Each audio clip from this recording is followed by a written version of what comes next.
When any special work is to be accomplished in the church, Providence guards and fashions the one destined for that end.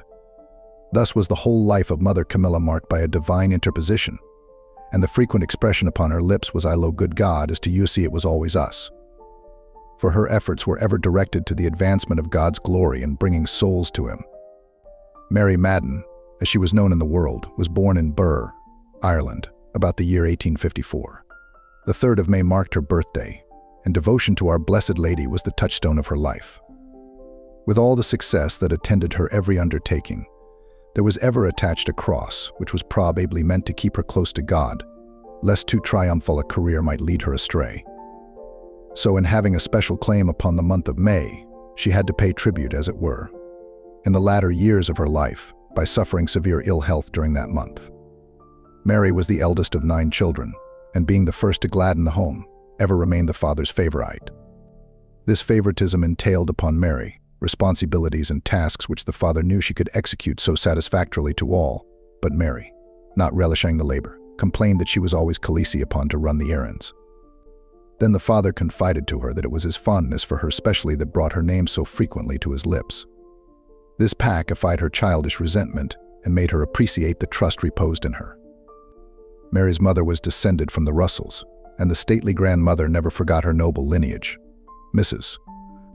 Madden, practical housewife, out shopping in plain dress, would often descry her mother, attired in silks and satins, bearing majestically down the street, and the former, trained from early experiences, would make a sudden exit down a side street to avoid a meeting and a stern rebuke that was sure to follow for not living up to her high station.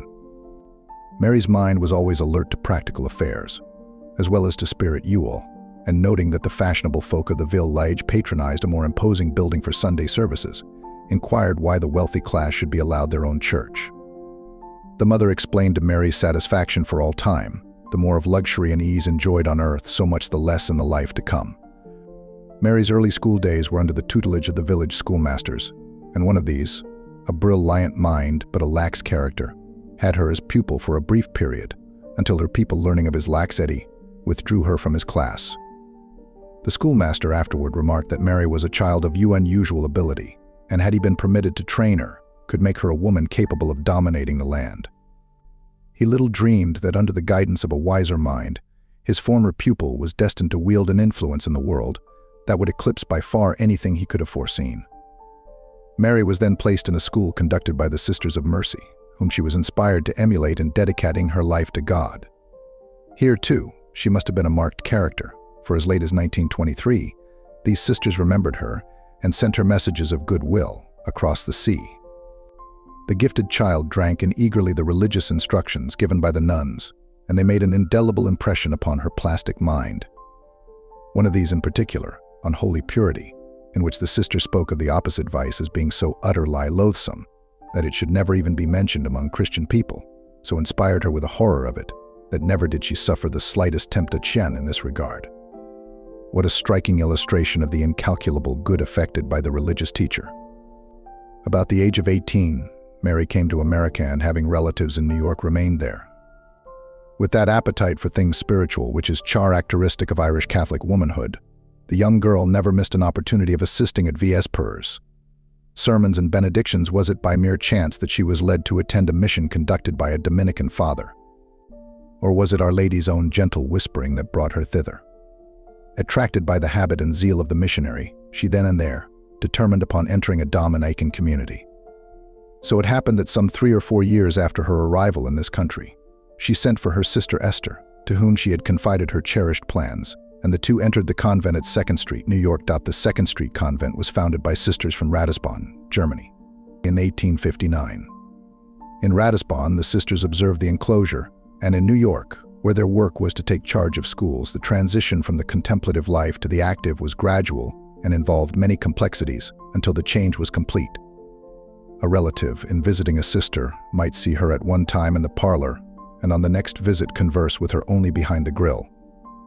There were but few Irish members when the Madden sisters sought entrance there, but these few were of exceptional ability, notably the Phelans, who like the Maddens gave 4 members, including a Mother General, to the community. Sister M. Emmanuel, then a novice, welcomed them ardently, and ever after remained their ideal and lifelong friend. Not the least of the young aspirants' difficulties was to acquire the German language. The prayers were said in German, except the office, which was said in Latin. The divine office was at that time said by the sisters. The hour of rising was 4 o'clock, and so fixed had the habit become with Mary, that during the remainder of her life, she always awoke at that time. The long hours of prayer and labor and the scant nourishment, for the community was destitute, proved a rigid probation for the two sisters, yet they never wavered in their determination to persevere. Though they wept copiously, their tears flowed only under cover of night, and the pillows served to muffle the sobs that relieved their heart-achas. Loneliness and hardships were all but forgotten on the memorable day when the two postulants were clothed in the coveted white habit of the Great Order, which for 7 centuries has been the nursery of saints. Henceforth Mary was shown as Sister M, Camilla and Esther as Sister M. Philomena. After this began their novitiate, which in those days was, in all reality, a time of severe trial. There was many an interior struggle and many an exterior cross before the young novices were finally admitted to profession, but they were not days of sadness, for through all the difficulties, there ran the thrill of self-conquest and the supreme joy of sacrifice, born of the conviction that the servant is not above his master. At last, August 4th, 1877, dawned the happy day when they were permitted to pronounce their vows. Ah, those blessed promises, how deeply they sank into the hearts of the young religious. For well-nigh 50 strenuous years, they formed the hidden spring of that admirable courage, which knew no obstacle when there was work to be done for God, and of that unquenchable charity which, throughout a long half-century, enabled them to give and not to count the cost, to toil and not to seek for rest. Immediately after profession, the sisters were stationed at Elizabethport. N.J. and one who knew Sister Camilla well writes thus of her during her months here: she showed herself a perfect model of a virtuous religious. Her zeal manifested a soul predestined for the service of God. She was blessed with the gifts of solid judgment, a retentive memory, deep penetration, and the best disposition of heart. Her fervor in prayer, pious reading, and tender devotion to the Blessed Virgin developed in her the religious spirit and habit the teachers at Elizabethport had to exercise all their ingenuity in dealing with the children, who had the reputation of being a difficult class to manage. In the evening they had school for the larger boys, who had to work in the mills during the day. Though the boys were anxious to learn and gave no trouble in regard to discipline, yet the long hours of class work would have proved unbearable were it not for the zeal and fervor of spirit that made them untiring in their labors. The janitor work also fell to the lot of the sisters, but this did not daunt them. They had already taken as their watchword that consoling verse of Holy Writ, which in later years Mother Camilla so often repeated to her spiritual daughters: "Those that instruct others unto justice shall shine as stars for all eternity." Among other amusing incidents of this period, the following is related. One day the young sister, exhausted by the long hours of labor that extended far into the night, caught herself napping while the pupils were at work at the blackboard. Recovering herself in time to note the eyes of some fixed upon her, she rallied them vigorously for their stupidity in not keeping pace with their companions. A few years after the sisters had entered the convent, they received the sorrowful news of the death of their beloved father in Ireland. Following this sad event, Mrs. Madden and her family embarked for America. 2 younger sisters sought admittance to the community, and after a short probation were clothed in the habit, receiving the names of Sister M. Damien and Sister M. DeLellis. Of the family, 4 sisters and 1 brother remained. The sisters, namely Catherine, Elizabeth, Julia, and Bridget, were later married and became respectively Mrs. J. Clancy, Mrs. J. Cleary, Mrs. J. Curry, Mrs. J. Curry, and Mrs. M. Wells. Their homes and families were ever of the exemplary Catholic type and were the joy and pride of their sisters in religion. The brother, Thomas, died while still a young man. The entrance of the 2 younger sisters into religion caused great joy to the others, but the reunion was to be of short duration, for the greatest work of the 2 older religious was to be done not in the East, but in the pioneer land of the Middle West. In 1879, Father Ziegler of Traverse City, Mitch, applied to Mother Hyacinth, then Prioress, for sisters. Having known him from early years, she did not hesitate to grant his request and soon arranged for their going. Mother M. Aquinata was selected to conduct the sisters thither, and Sister M. Angela, Sister M. Camilla, Sister M. Martha, and Sister M. Borromeo were chosen as her companions. Meager preparations were made for the long journey, as the sisters had but scanty means and few needs. Sister Camilla's repression of curiosity was well shown in the fact that when instructed to prepare for another mission, she did not question with e'er she was bound. When half the journey was covered, someone mentioned the name of Michigan, and then with surprise she exclaimed, "Oh, is that our destination at this time?" Travel was painfully slow and difficult. The transportation included every means of locomotion on land and water from New York to Traverse City. As they were nearing the end of their long and tiresome journey, Mother Aquinata warned them to smooth out their crumpled veils and look their best, in preparation for meeting the delegation that would await them. After performing this task to her entire satisfaction, what was their amazement upon arriving at the station to find only an old lumber wagon with a gruff driver to convey them to their future abode. The old wagon had a board across the box to serve as a seat. The New Yorkers were not accustomed to this sort of conveyance, and when, after some time, they succeeded in climbing in and went bumping over the rough roads, they quite forgot about their looks in their efforts to retain their seats. When their destination was reached, it was found to be a dilapidated old building, and, worst of all, even their hopes of refreshment and rest were disappointed. The holy old missionary priest, instead of having some preparations made, said, "Sisters, rather than have you die of hunger, God will send birds to you for food." They did not wait for the birds, however. They made a fire, and happening to have some raw food, they prepared a repast consisting of potatoes, salt pork, and a few crusts of dry bread. But on the following day, when the neighboring people learned of their coming, they supplied them with sufficient of the plain and homely fare to which they themselves were accustomed. Mother Aquinata remained about 2 months and then returned to New York. With deep yearning in their hearts, the others watched her depart for their dear mother house, but with the true missionary spirit gave themselves little time for grieving, going resolutely, instead, about the task in hand.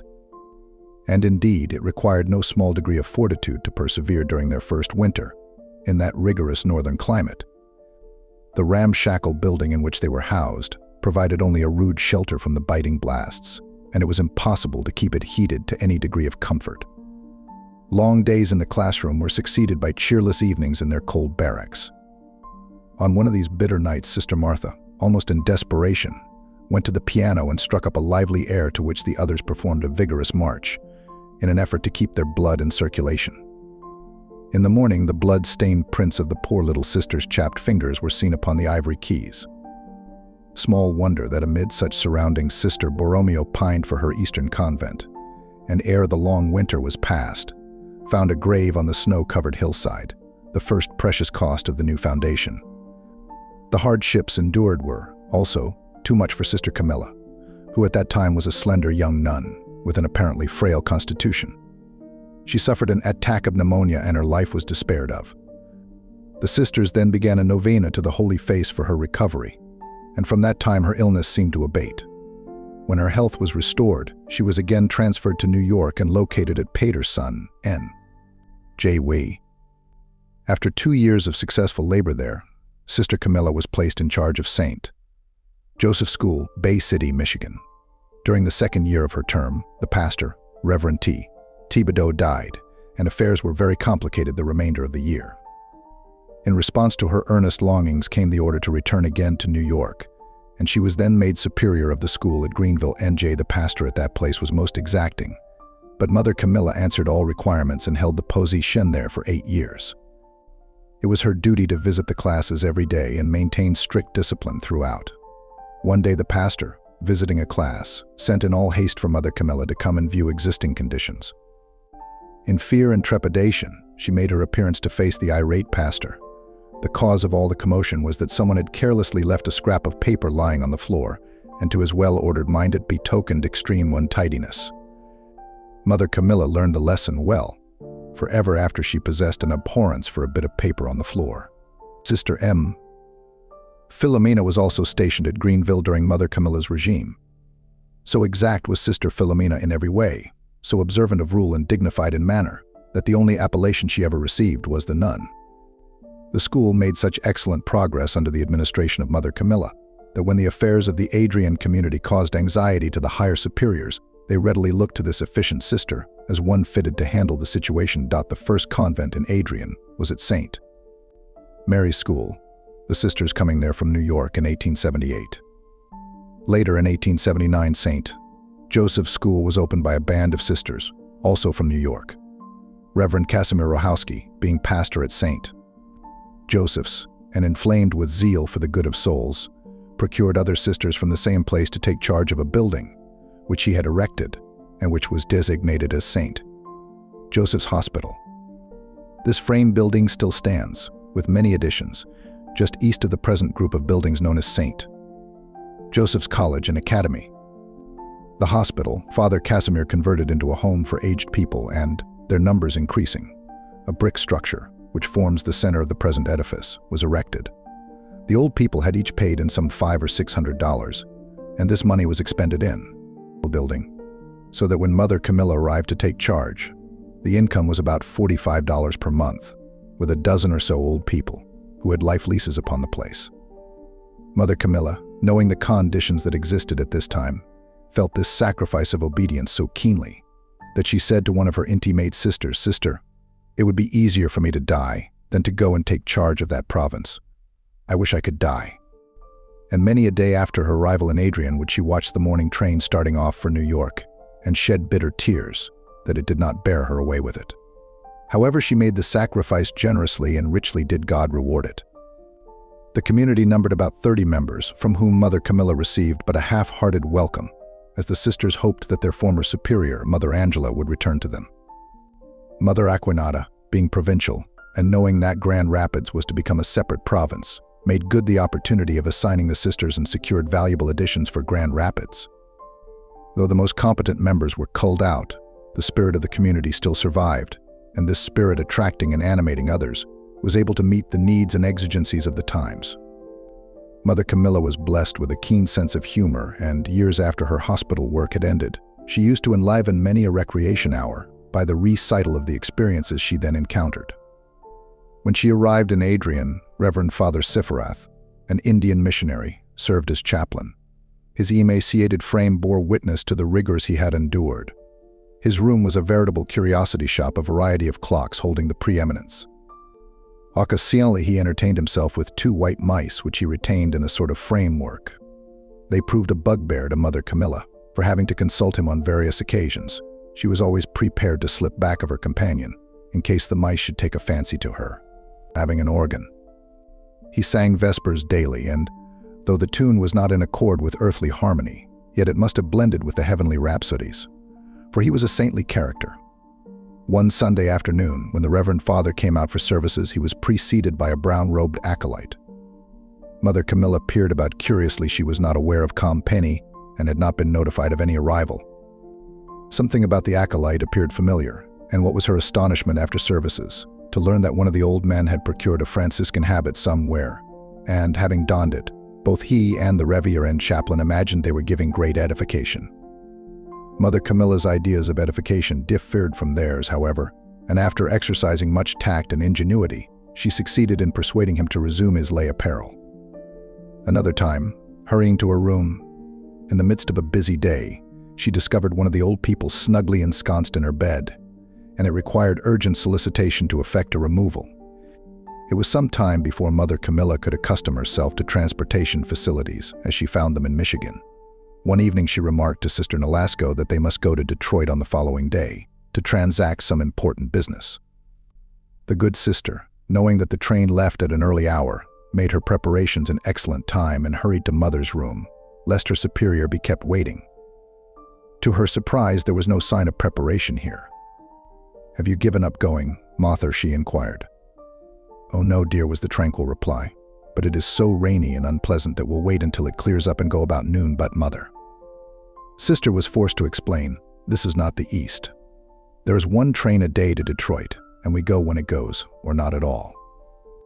The next year after Mother Camilla's coming to Adrian, she returned east to transact business with the Mother House. Calling at Dalrymple's to make purchases, she informed them of the old people and requested a donation in their behalf. "Mr. Dalrymple inquired, "Where are you from, sister?" On being told Adrian, he recalled the place, having been there to solicit orders, and exclaimed, "Oh yes, that little house in the cornfield. At this all too apt description, Mother Camilla's heart sank, but she found consolation in the symbolism of the spiritual harvest field that lay about her. Through her own endeavors was the way cleared, and as first the blade, then the bud, then the full ear, so in her regard. The harvest yielded the hundredfold. The first postulant whom Mother Camilla received was Ellen Walsh, who was afterwards known in religion as Sister M. Augustine, and for whom Mother Camilla always maintained a special affection. The first reception under her administration was held in April 1893, at which 4 postulants were clothed in the habit. The candidates that sought admission in the early days were only 4 or 5 a year. The schools were not numerous, and where there were no schools, the people hailed peculiar ideas of the sisterhood, dealing with the old and infirm, who were crabby and cross-grained, and who were inclined to use their canes upon any offender. It was not conducive to the winning of new members. Though it tested and strengthened the vocations of those already in the work, it held out no attraction to others. In supporting the old people, the sisters had to solicit provisions from the farmers, going from house to house in the neighboring locality. As a rule, they met with much consideration, and their conveyance was generously packed with the products of the farm. There was a notable exception to this kindness, however, in one old character, who was in the habit of holding his arm on the gate and refusing them admittance. Was it a judgment that in his latter days he had to seek admission with the Little Sisters of the Poor? The schools then included in the Adrian province were the 2 downtown St. Mary's and St. Joseph's, and those at Port Austin, Gagetown, Ruth, and Port Huron. A number of years had elapsed since any new school had been opened by the community, but soon after Mother Camilla took up her work, came a request for sisters at Maybe, Michigan. This was the cause of general rejoicing in the community, the income of which was so far inadequate to its needs, and especially to the heart of Mother Camilla, whose greatest desire was to propagate the faith by means of Christian education. The second year after Mother Camilla's coming to Michigan, Sister Philomena joined her. The affection of the 2 sisters was especially marked when the younger would prefer leaving New York and her relatives, who were living there, to share in the difficulties of pioneer life. Sister Philomena was placed in charge of St. Mary's School downtown and did good work there for several years until called upon to organize new schools. Soon after the opening of the school, it Maybe came a request from Reverend F.J. Hroch of Marblehead, Ohio, for sisters to assist him, and in response to his appeal, 3 sisters were sent. The zeal of these pioneer priests was shown by the fact of his giving up his own house to the sisters and seeking shelter in sadly neglected quarters. The climate of the place, bordering as it does on Lake Erie, was extremely cold, and pending the erection of the school building, classes were held in the church. The many difficulties that beset the sisters everywhere in those days led them to place all their reliance upon divine providence and to cultivate a fervent spirit of prayer. Needless to say that He who marks the sparrows' fall never failed to sustain them in their trials. It is well for us who live in these days of luxury and ease to recall from time to time that the seed of the church was sown in Michigan, literally at the price of tears and blood. Theologians teach that religious life in itself is a martyrdom of the will, and to this the early missionary priests and sisters often added the slow martyrdom of the body, from cold and lack of nourishment. Of these early missions, probably that at Port Austin suffered an unwanted share of privation. It was opened previous to the Great Fire that swept the thumb of Michigan in 1881. One of the sisters was seriously ill at the time and had to be carried or dragged with great difficulty out of the region of the fire, though they escaped its ravages. Yet the following year was dreary and desolate. The sisters received no regular salary, as there was no resident pastor at Port Austin, and for months their fare consisted of cornmeal, served in various forms. One morning in school, one of the sisters, a young novice, could no longer restrain her tears. The pupils, seeing them flow, inquired if any of her relatives had died. The poor novice dried her tears sufficiently to inform them on what they were forced to subsist, and told them that not for herself, but for the dying sister with them, did she make appeal. When the P.O. plea learned that the sisters were in such straitened circumstances, they liberally supplied them, and ever after that the sisters there lived in abundance. Casting a retrospective glance over the heroic lives of the saintly men and women who have helped to make our own dear state a stronghold of the faith, we must feel the urgent necessity of impressing upon the younger generation the duty of preserving it. Whatever the cost, hospital work never appealed to Mother Camilla. And the old people, with their doleful tales, were an unpleasant change from the happy, light-hearted pupils to whom she had been accustomed in the East. She was a born teacher, and had unceasingly before her mental vision that beautiful gospel scene where our Lord, seated in the midst of an admiring group, had instructed his apostles to suffer the little ones to come unto me. To her, the open mind and innocent heart of the child were the virgin soil, whereupon might be planted the seeds of exquisite flowers of virtue, the untouched canvas upon which might be sketched the image of the Creator. As a result of this zeal, there arose under her hand, during her lifetime, some 50 schools, which, year after year, turn out an army of well-instructed Catholic youth. And may we not imagine that even today she smiles with sweet content as she looks down from the parapets of eternity upon the vast multitude which, through her own ministrations and those of her daughters, have learned to know the only true God and Jesus Christ, whom he hath sent. It is easy, therefore, to understand that, almost from the first, Mother Camilla's dream was to convert the hospital into an academy, and this desire was heightened by the necessity of some practical plan to increase the slender resources. In order to make the change, it was necessary to secure the permission of the Right Reverend Ordinary. There was already one academy nearby, and that seemed sufficient to meet the demands. Therefore, no slight diplomacy was required to convince the diocese that this was a practical undertaking. Just at this critical moment, Providence sent her a friend and advocate in the person of Dr. Charles O'Ailey, a priest of great intellectual acumen and brilliant attainments, who had recently been transferred from St. Patrick's Parish, Detroit, to St. Mary's, Adrian. When the plan was unfolded to him, it met with his unqualified approval. So with Dr. O'Ailey, who ranked among the foremost orators of his time, sponsoring the work, and Mother Camilla's heart set upon it, there was no putting aside the project. For they could each wax eloquent upon the need of Catholic training and urge that this opportunity should be placed within the reach of greater numbers. The Right Reverend Bishop, convinced by the reasons they alleged, granted the permission requested. Hence, in 1896, the old people were again transferred to the frame building and placed under the care of several sisters especially fitted for that work, while the brick structure was open to students.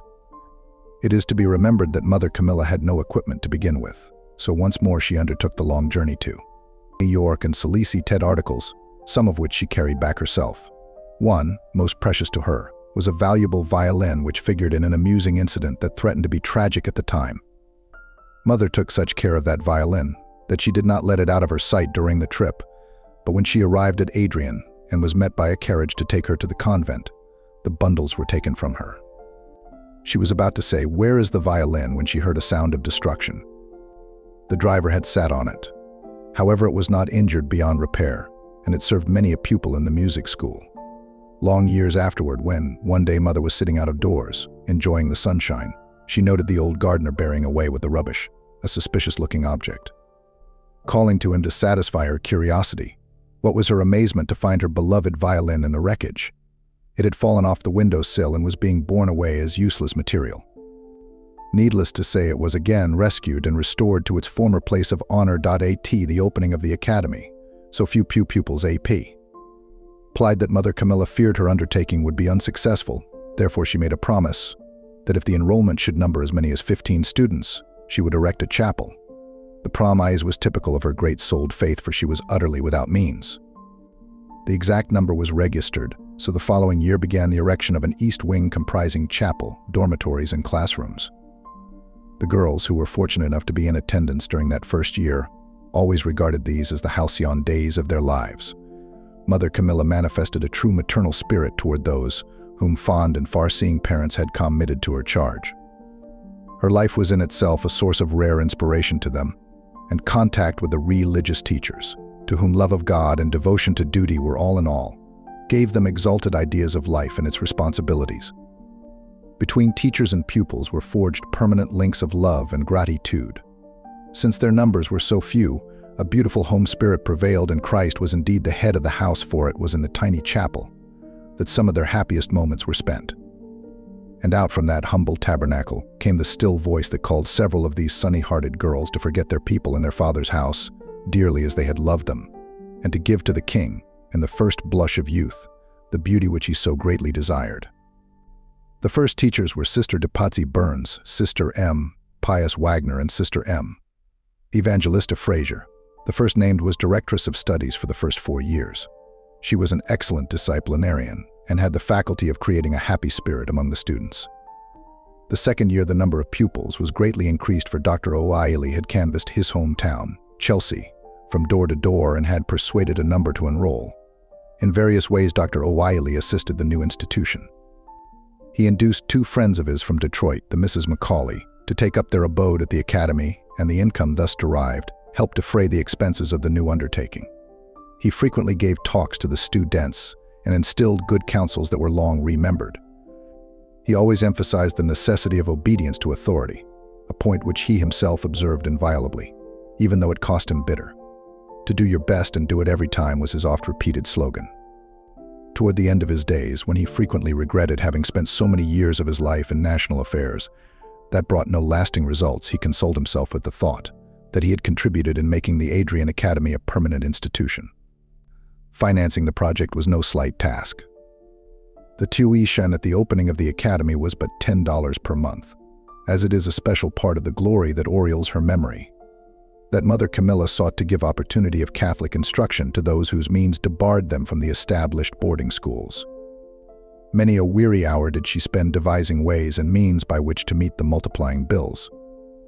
On one occasion, when a large payment had to be made, and only Mother Camilla's strong faith and confidence in God kept her from despairing, she set about opening the morning's mail, when out of one letter fell 4 or 5 peculiar stamps.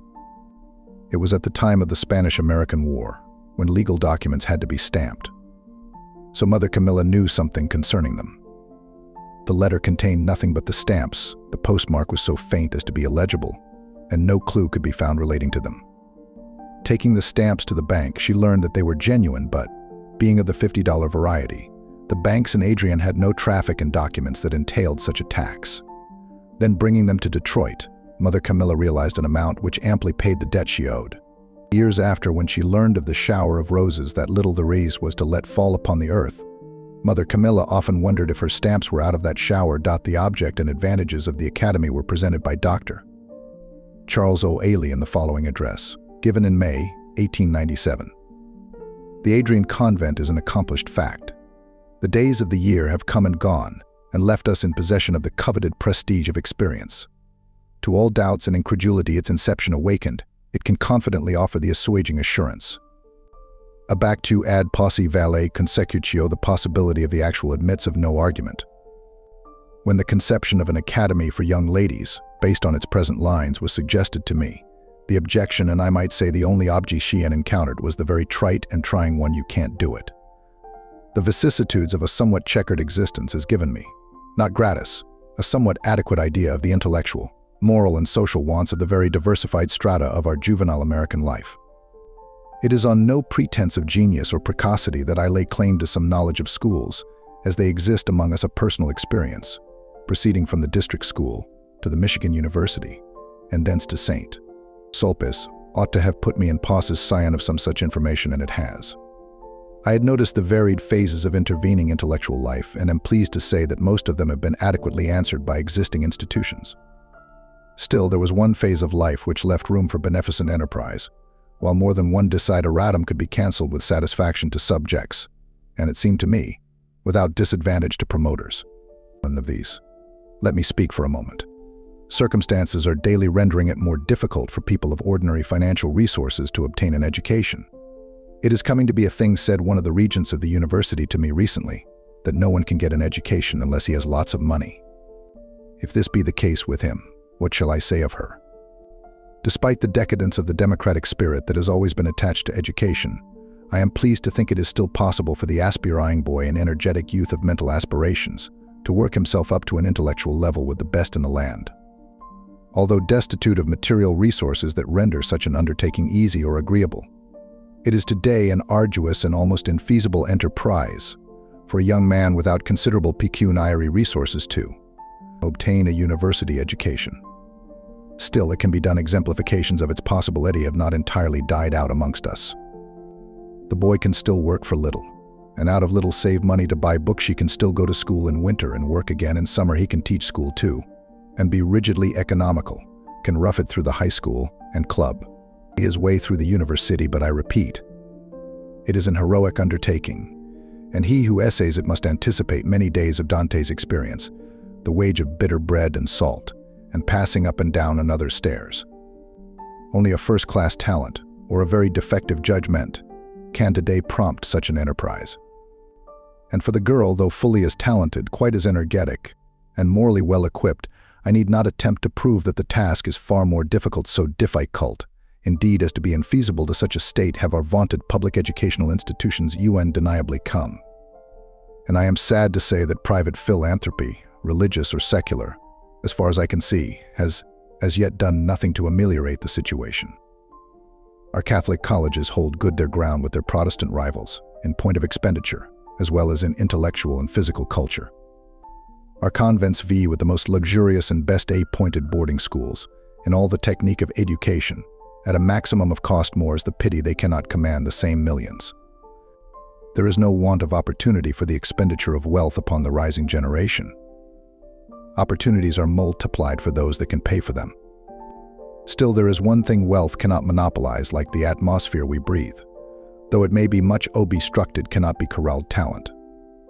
To give opportunity to this, for healthful development, should be the vocation of such as have not come to believe that the common people should be taught contentment with their lot. I have no objection to this phrase in its Christian acceptation, but it is obvious. This is not the significance it commonly wears. When taken to mean that development should be denied the human intellect, this phrase carries with it a semblance of sacrilege and approximates blasphemy. The future American is a theme which has been recently elaborated by one of the brightest minds of the American hierarchy. It is a problem, the solution of which I conceive is principally dependent upon our immediate endeavors.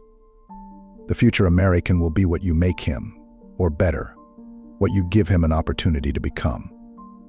It looks to me in the changed nature of conditions in our American existence, as if the Catholic Church is being given in the country, today, the opportunity of its life. Let us cheapen education, and thereby gain direction of those intellectual resources that are being born among us in as plethoric a degree as they ever were elsewhere in the world. Our resources are truly such as to make competition with us practically impossible. Men and women of the highest natural capacity, developed by a consonant education, are daily and hourly streaming into our religious orders and communities. Every industry and art of life is occupied by heroic men and devoted women who are swelling our orders and completing our communities. Our charitable institutions are being taken as models for procedure by the best institutions in the land. It is not the business of a religious order, no more than of a priest, to become rich. Its business in pursuance of its vocation is to make itself accessible to the greatest possible number of our people. This, at the present time, is, as it seems to me, the pressing point for our intellectual orders and communities. Intellectual development in the secular world is becoming dear. The Church has ever come to the rescue of the struggling masses. Now is the time to offer the advantages of education at minimum cost. This is the vocation of the Adrian Convent. The order of the day followed by the academy pupils at the present time differs very little from that adopted at the opening of the institution. 30 years ago, with only such changes as were made necessary by an increase from 15 to 400 pupils. And while many of the soundest educators of our day deplore the softness of modern methods, they would find little to criticize from that standpoint at St. Joseph's. Mother Camilla held certain well-defined principles in regard to the education of girls, and from these she never departed. When embodied in a schedule and course of study, these principles did not tend to develop an indolent type of character, but one rich in energy and self-reliance, gazing with steady, unerring vision into the future. She saw these girls as homemakers, and to fit them for that sacred task became her primary aim. Remembering that the model of all womanhood, Mary of Nazareth, cared for her home with her own hands, and looked well to the ways of her house, she could desire for the graduates of her school no higher career than that of a wife and mother, unless indeed they were called to follow in her own consecrated footsteps. Therefore, besides the regular academic work, the pupils were expected to learn and to practice the many little arts which are essentially womanly, and which lead to a love of home and its round of domestic duties. Meekness, cleanliness, economy, cheerfulness, and a sense of responsibility may be old-fashioned virtues, but they were never more needed in our national life than they are today, and for the acquiring of these the curriculum of the Academy was especially designed. The rising hour for all students above the 7th grade is 5:30 a.m. and it's 6 all, except those who are going to Holy Communion, report in the assembly halls for an hour of study before breakfast, which is served at 7. Those who wish to receive Holy Communion go to the chapel at 5:45, where preparation for the divine banquet is made in common.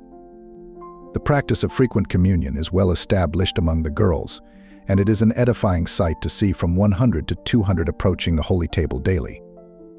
Many of the smaller children who would not be obliged to rise at this early hour are present morning after morning, a living testimony of the wisdom of Pope Pius X.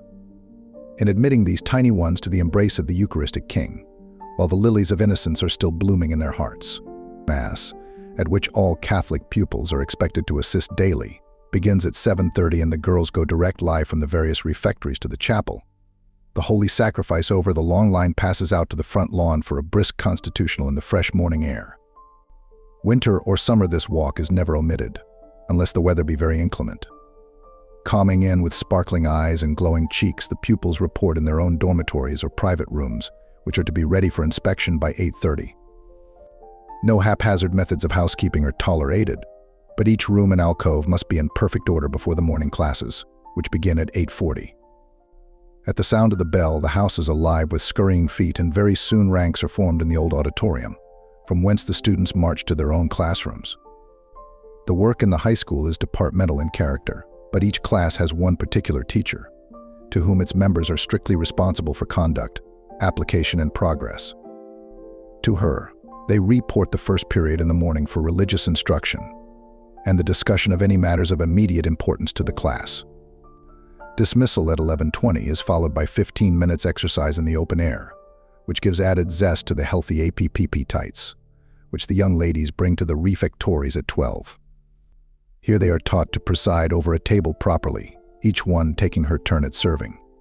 It is in the refectories, also, that they learn to perform systematically and speedily that task which is always a bugbear to the amateur housekeeper, the washing of dishes.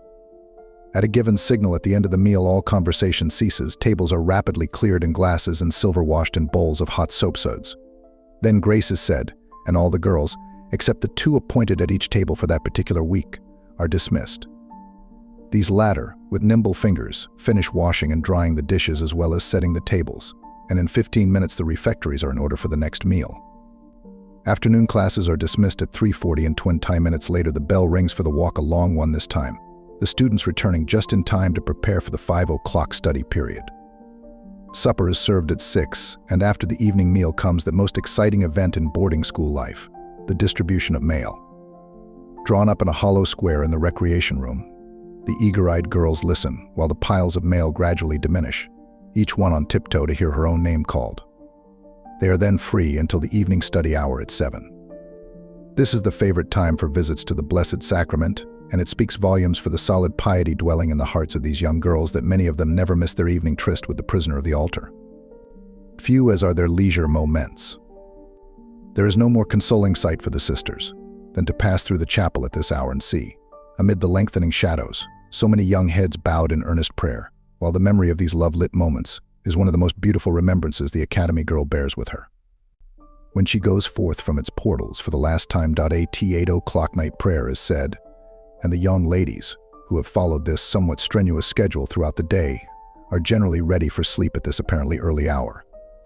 Thursday, instead of Saturday, is the weekly free day. In the morning, rooms and dormitories are given a general cleaning, and so expert do the young women become at this task, that the period of house cleaning time can never in the future have any tier wars for them. At 9:30, special instructions in plain and fancy sewing are given, and from these lessons no one, except the children in the first 3 grades, is excused. The exhibition of useful garments and dainty fancy work, held at the close of the school year, is a revelation of what even very young children can accomplish in this line when they become interested in it. The course of study followed in the institution is somewhat rigid, very few electives being permitted, but it is noteworthy that the best of our public school men are returning to the old-fashioned idea that the teacher is a better judge of what is advisable in this line than the immature pupil who sits in her classes. The required subjects include 2 years each of mathematics, history, science, a Verein language, and 4 years of English. Catechism is taught every day in every class for a half-hour period, and this is supplemented by a general instruction in religion on Thursdays and Sundays. Each day the Reverend Chaplain takes one group for church history and Christian doctrine, so that once a week each child receives that particular instruction, which can best be given by a priest. Non-Catholics are not required to attend religion classes, but large numbers of these have, during their school days, found their way into the city of peace, influenced more perhaps by the edifying example of their classmates than by any other factor. General examinations in all subjects are given quarterly, the chaplain conducting the tests in religion and Latin. As long as Mother Camilla's health permitted, she attended these in person, and it was no slight ordeal for the young student to be sent to the blackboard to solve a problem in algebra, or demonstrate a theory in geometry with Reverend Mother. The Reverend Chaplain and her own teacher watching every movement of the crayon. However, it tended to develop coolness, accuracy, and independence of thought, qualities so valuable to the student. The examinations being finished, reports are read out publicly in the auditorium in the presence of the entire faculty and all the student body. It can be easily imagined that this method, too, proves a strong incentive to earnest effort, as due credit is always given to the pupil, who does her best. It was a cardinal principle with Mother Camilla that no pupil should be allowed to fail in her work, if individual help from the teacher outside of school hours would assist her. And as a matter of justice to the parents, no girl who proved incorrigibly indolent was retained as a pupil. Since the academia is absolutely free from the distractions which attend study at home, and the very atmosphere of the place is conducive to application and concentration, very excellent results in mental discipline and classwork are obtained.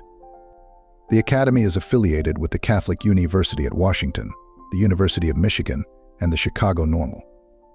One entire week during the latter part of May is devoted to the written examination sent out and required of all schools accredited to the Catholic University, and this is another powerful factor in maintaining studious habits and a desire to excel, as a part of the loyalty which every girl owes to her alma mater, for all schools are rated according to the results of these examinations. An interesting incident occurred at the time of the affiliation with the Chicago Normal. Two distinguished lady inspectors were sent to conduct the customary investigations into methods, equipment, and scholarship. They visited the classrooms and examined the pupils searchingly. They were entertained by the young ladies during their free time, and at the close of their visit, after highly commending the work done, expressed a wish that they might put a few of these girls into each of the public high schools of Chicago, that the pupils there might have such examples of culture and refinement. It might appear from the above that life for the Academy girl I see all work and no play, but such is far from the truth. A well-chosen course of lectures, entertainments by famous musicians, the very best photoplays, inter-class parties, Halloween masquerades and frolics, Thanksgiving and St. Patrick's Day banquets, basketball games, sleigh rides, basket picnics, and cross-country hikes provide wholesome entertainment throughout the year. From the early years, the students enjoyed their annual 3 days retreat, generally held in the month of May, when Earth puts forth her richest raiment to do honor to our Queen. It is an edifying sight to see even the tiny children making prodigious efforts to keep perfect silence and to observe the gravity with which they take notes. In their little retreat books, while so great is the regard for silence among the older pupils that a girl has been known to endure a severe toothache for several hours rather than break her retreat by asking for the necessary remedies.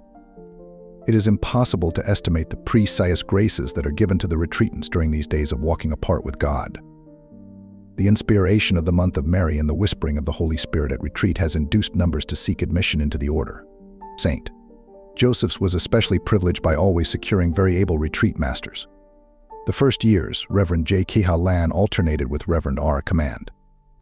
One special retreat master, in his zeal for the home life, greatly exalted the married state, as it seemed to Mother Camilla, to the prejudice of the religious life. Therefore Mother Camilla awaited him after the conference and indignantly voiced her protest. The Reverend Father, taken aback to be called to task for what he considered a most masterly piece of oratory, had some difficulty in defending himself. However, he made overtures of peace and promised to make good in the next conference. The next morning, such a eulogy on the religious life was delivered that it has since remained a cherished tradition of the Academy. The power of prayer has been so frequently manifested that its efficacy is sought by the pupils first, last, and on all occasions, as the following incident will prove. A sister in charge of one of the high school classes had collected $20 from the students to procure notebooks. She sent the sum downtown by one of the girls to make the purchase, but the poor child had the misfortune to lose the money. Discovering the loss, she and her companions retraced their steps to every place they had visited that afternoon, but all to no avail. Then St. Anthony was appealed to and the most generous promises made to him, if he would but come to their assistance. Sister, on being informed of the loss, joined her most fervent petitions to theirs for the restoration of the purse. One division of the party returned home later than the others, and just as they were turning in at the gate, a strange dog ran up to one of the girls and dropped something at her feet. What was her? Surprised to find the missing purse. Great was the rejoicing when the lost was found, but those concerned were long kept busy in paying tribute to Saint Anthony for services rendered. On the first Sunday of the month, no visitors are permitted as the Blessed Sacrament is exposed all day. Sisters and pupils devoting themselves during this brief period to making reparation to the victim of the altar for the slights and insults offered him in a world that knows him not. Sweet to him must be the hushed calm of those hours, sweet the fragrance of the roses and lilies that adorn the altar, fair the light from vigil lamp and glowing taper, but sweeter and fairer far the incense of innocent hearts upraised in fervent praise. Thus in a happy round of work and prayer and play, the school days of the saint. Joseph's students speed away, and graduation day often finds her dissolved in tears at the thought of passing out from the angel-guarded grounds, which sheltered her joyous girlhood. In the early days, the academy possessed no telephone, automobile, or mail delivery, therefore many were the trips downtown. The daily frequenter of the road was the academy carriage drawn by old Dolly, a one-time race horse, which, becoming AC accustomed to so many inexperienced drivers, gradually lost her old-time spirit. The one spark of racing nature that remained manifested itself in her determination never to let another horse pass her on the road. Her driver might be jogging along leisurely, when of a sudden old Dolly would tear away at a mad pace. If the driver was fortunate enough to cling to her seat, she might discern, far in the rear, the offending pacer. If the driver was not familiar with the town, all she had to do was to give her steed full rein, and she would stop at the accustomed places. One special trait of Dolly was to halt at the main watering places in town. Neither persuasion nor force could induce her to move on until her wants were satisfied. Train time was always scheduled sufficiently in advance to allow for Dolly's drink. A school was opened at Springwells in 1897, and 3 sisters were sent to take charge of the mission. Getting so near Detroit was quite an encouragement for Mother Camilla, and she began to hope that someday she could claim a place in the city, but long years were to elapse and many difficulties to be encountered before she saw the realization of her desire. In the meantime, she made the most of the advantages that came her way, often creating the opportunity where none had existed. Among the sisters professed in 1897 were Sister M. Raymonda Culhane and Sister M. Aloysius Topinski, both of whom afterwards spent many years of service at the academy. The latter had entered at an early age and had to serve a long probation as postulant until she attained the required number of years to be admitted as a novice. A cheery disposition and a heart of rare tenderness endeared her to both sisters and students, and her encouraging words tided over many a weary hour. Hence the shadow of the cross fell heavily upon the community, when it became evident that this blossom was to be plucked in the freshness of the morning dew. Her death proved as saintly as her life had been, and as the last day on earth dawned for her, she exclaimed how joyous that ere nightfall, I shall be with God. Of the 9 novices professed in 1898, Sister M. Bernard Ulrich, Sister M.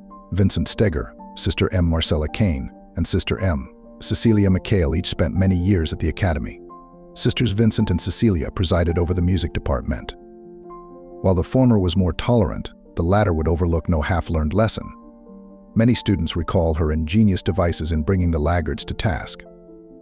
If chidings proved unavailing, dunce caps were brought into requisition, or the pupil kept at the piano until the work was completed, for never were they let off until the work was mastered. Her great delight was that her charges, instead of the others, were chosen to accompany Mother Camilla on her trips to the missions. Thus she always had them reserve a special outfit for that occasion. Sister Marcella was for many years a sort of general mistress of the girls, and her wonderful powers of observation were the marvel of the students in many instances. A rare pleasure for them was to wear each other's clothing, a diversion which they were strictly forbidden. They affirmed that Sister Marcella could detect the full length of the corridor, whether or not they were gowned in their own raiment. And should any hapless student feign illness to escape school, she was treated with such a bitter draught of medicine that one trial was sufficient. Sister Bernard's warm heart and delightful sense of humor gave her an unusual insight into the characters of the schoolgirls, and a sympathetic understanding of their innocent pranks made her a prime favorite with the pupils, while her thoroughness in the classroom gave them an excellent preparation for their work in the world. Sister M. Clementine Klein is well known to ACA Demi graduates because of her splendid work as a teacher of mathematics in the high school, a position which she occupied for many years. However, her skill in caring for minor ailments among her own pupils marked her out as an eminently suitable person for the responsible post of general infirmarian, and finally she was transferred to that charge. Here she has been unusually successful in combating the ordinary children's diseases, and the excellent health rate among the pupils bears witness to her vigilance in preventing serious developments. Those of her sisters who have come under her kindly care have sounded to its depths a self-sacrificing charity, which will surely merit a great reward in heaven.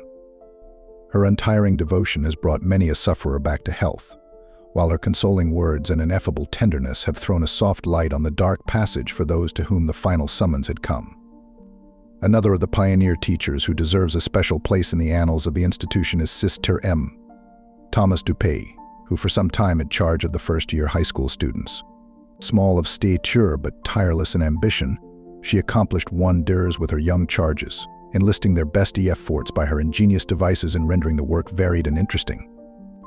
And those who climbed the Mount of Knowledge with her as their guide found the ascent fascinating in the extreme. It is impossible to speak too highly of the work of the early teachers, struggling along without the necessary equipment for such a rapidly growing institution. Amid difficulties, which we can scarcely conceive without the modern conveniences, which make labor comparatively easy, they wore the armor of charity, sacrifice, piety, and fortitude. And no arrows of discouragement or self-pity could pierce it. They laid broad and deep the foundations of the great institution, which is today rendering such invaluable aid to the Church of God. In 1898, 4 sisters were sent to open St. Joas EPS School, Wyandotte. Mother Philomena was placed in charge and labored zealously there for 3 or 4 years. A severe illness, which threatened to end her life, caused much anxiety to Mother Camilla, and most ardent were her prayers for her sister's recovery. The end of each school year at the academy was marked by plays and programs rendered by the students. At the close of one of these, Mother Camilla was much delighted by her friend, Reverend A. Nacy, then pastor of Hudson, assuring her that it was the best play he had ever witnessed.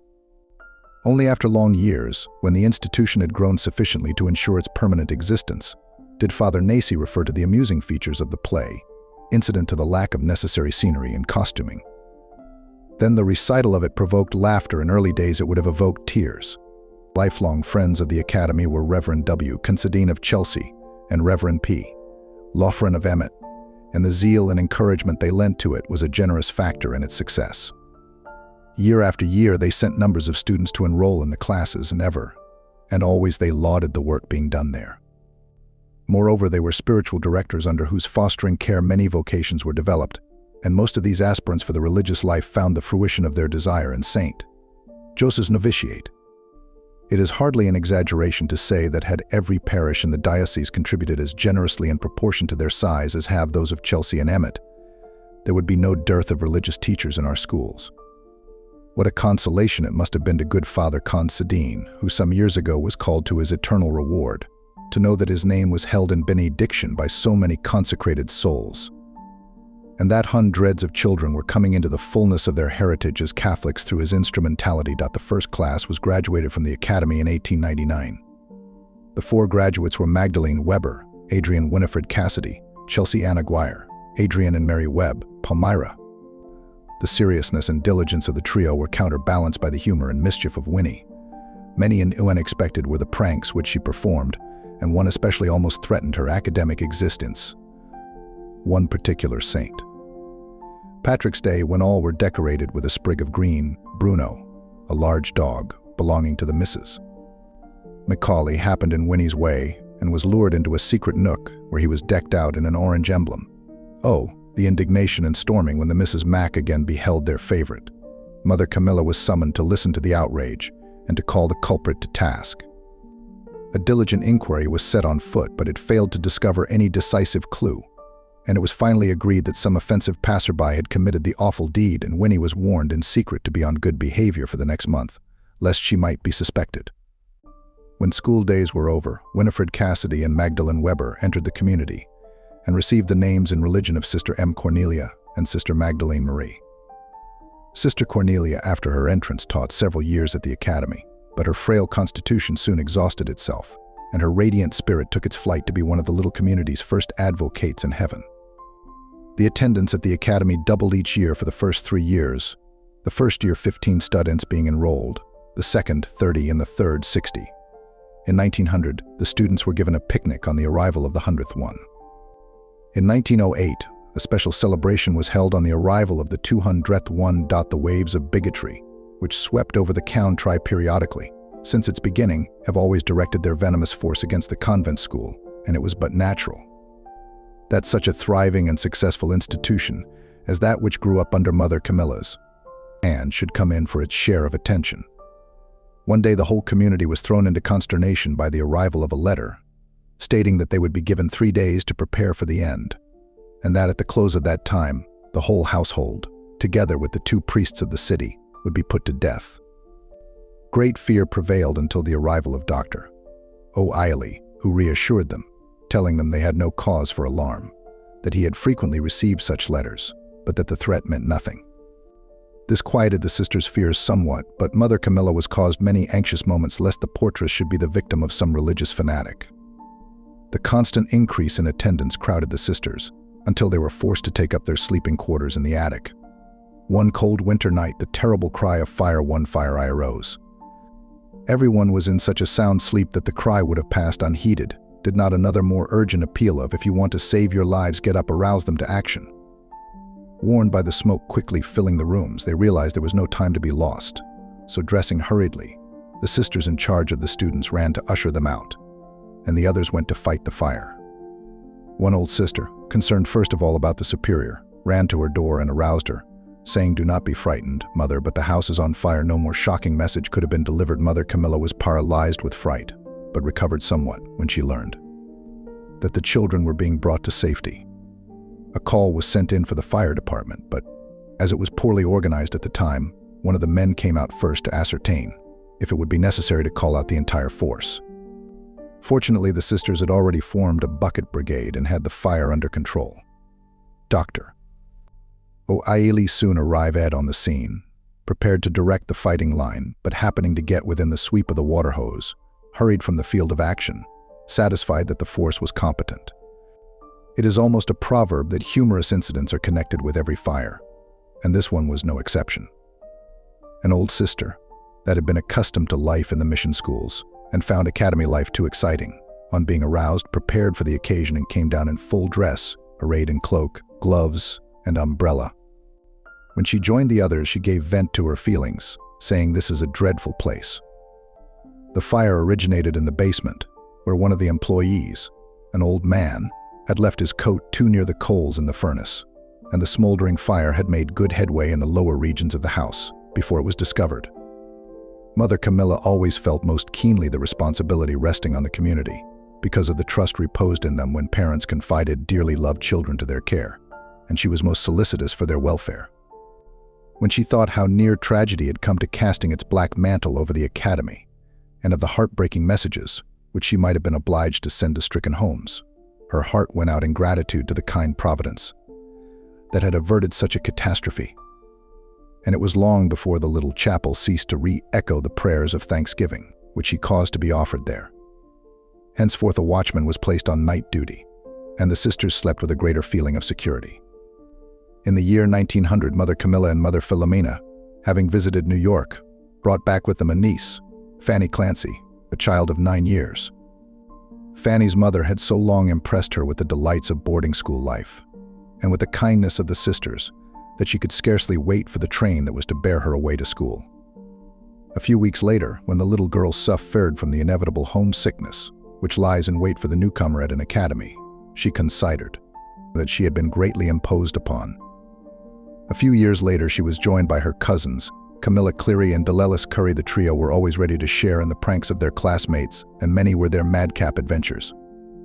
One day they startled Sister Agatha by informing her that one of their class was infatuated with Bar My Kearney, a musical selection.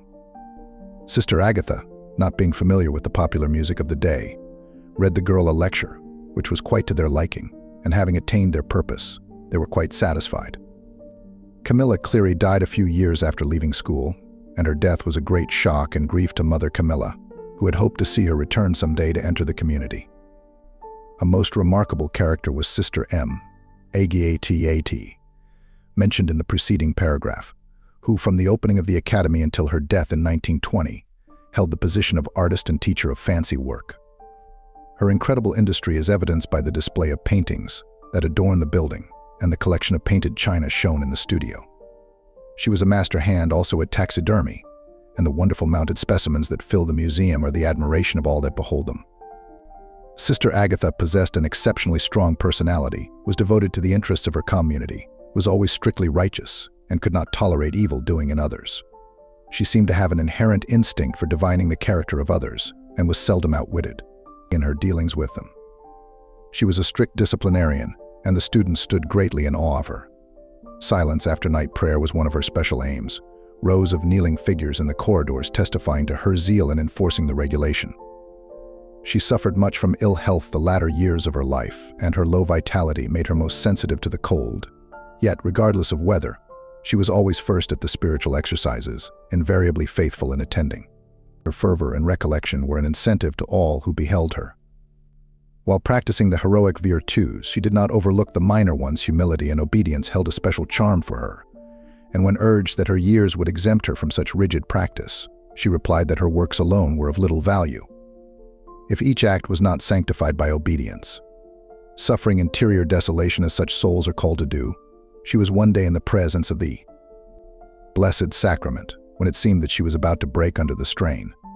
Then softly but distinctly she heard the word patience. Gathering courage from what betokened an end of her trial, she was renewed in strength to suffer and endure whatever should fall to her lot. A special delight to her was decorating the Blessed Virgin's altar. For the month of May all year she tended the plants destined for that purpose, and every bud and blossom they put forth was eagerly watched and compared to the budding and blossoming of her hopes and intentions in serving our Blessed Lady. Being always active, she clung to her work until the week before her death, and when the end came, on the Feast of the Three Kings, it found her ready to fall low the star of faith to Him, who from early years had beckoned her on.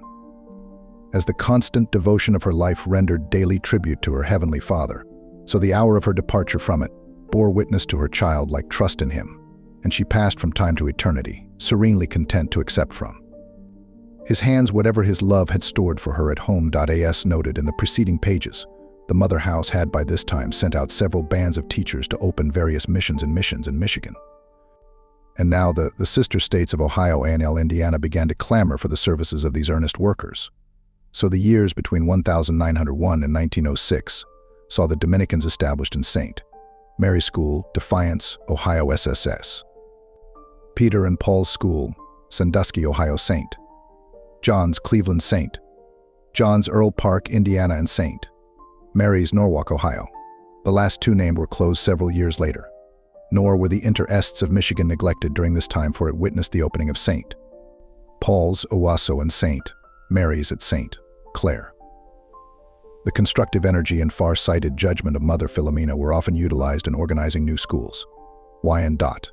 Defiance and St. John's, Cleveland, in turn claimed her as a guiding spirit during the formative period. But the hard labors of pioneer life began to tell upon the health of both Mother Camilla and Mother Philomena. Accordingly, they began a course of baths at Mt.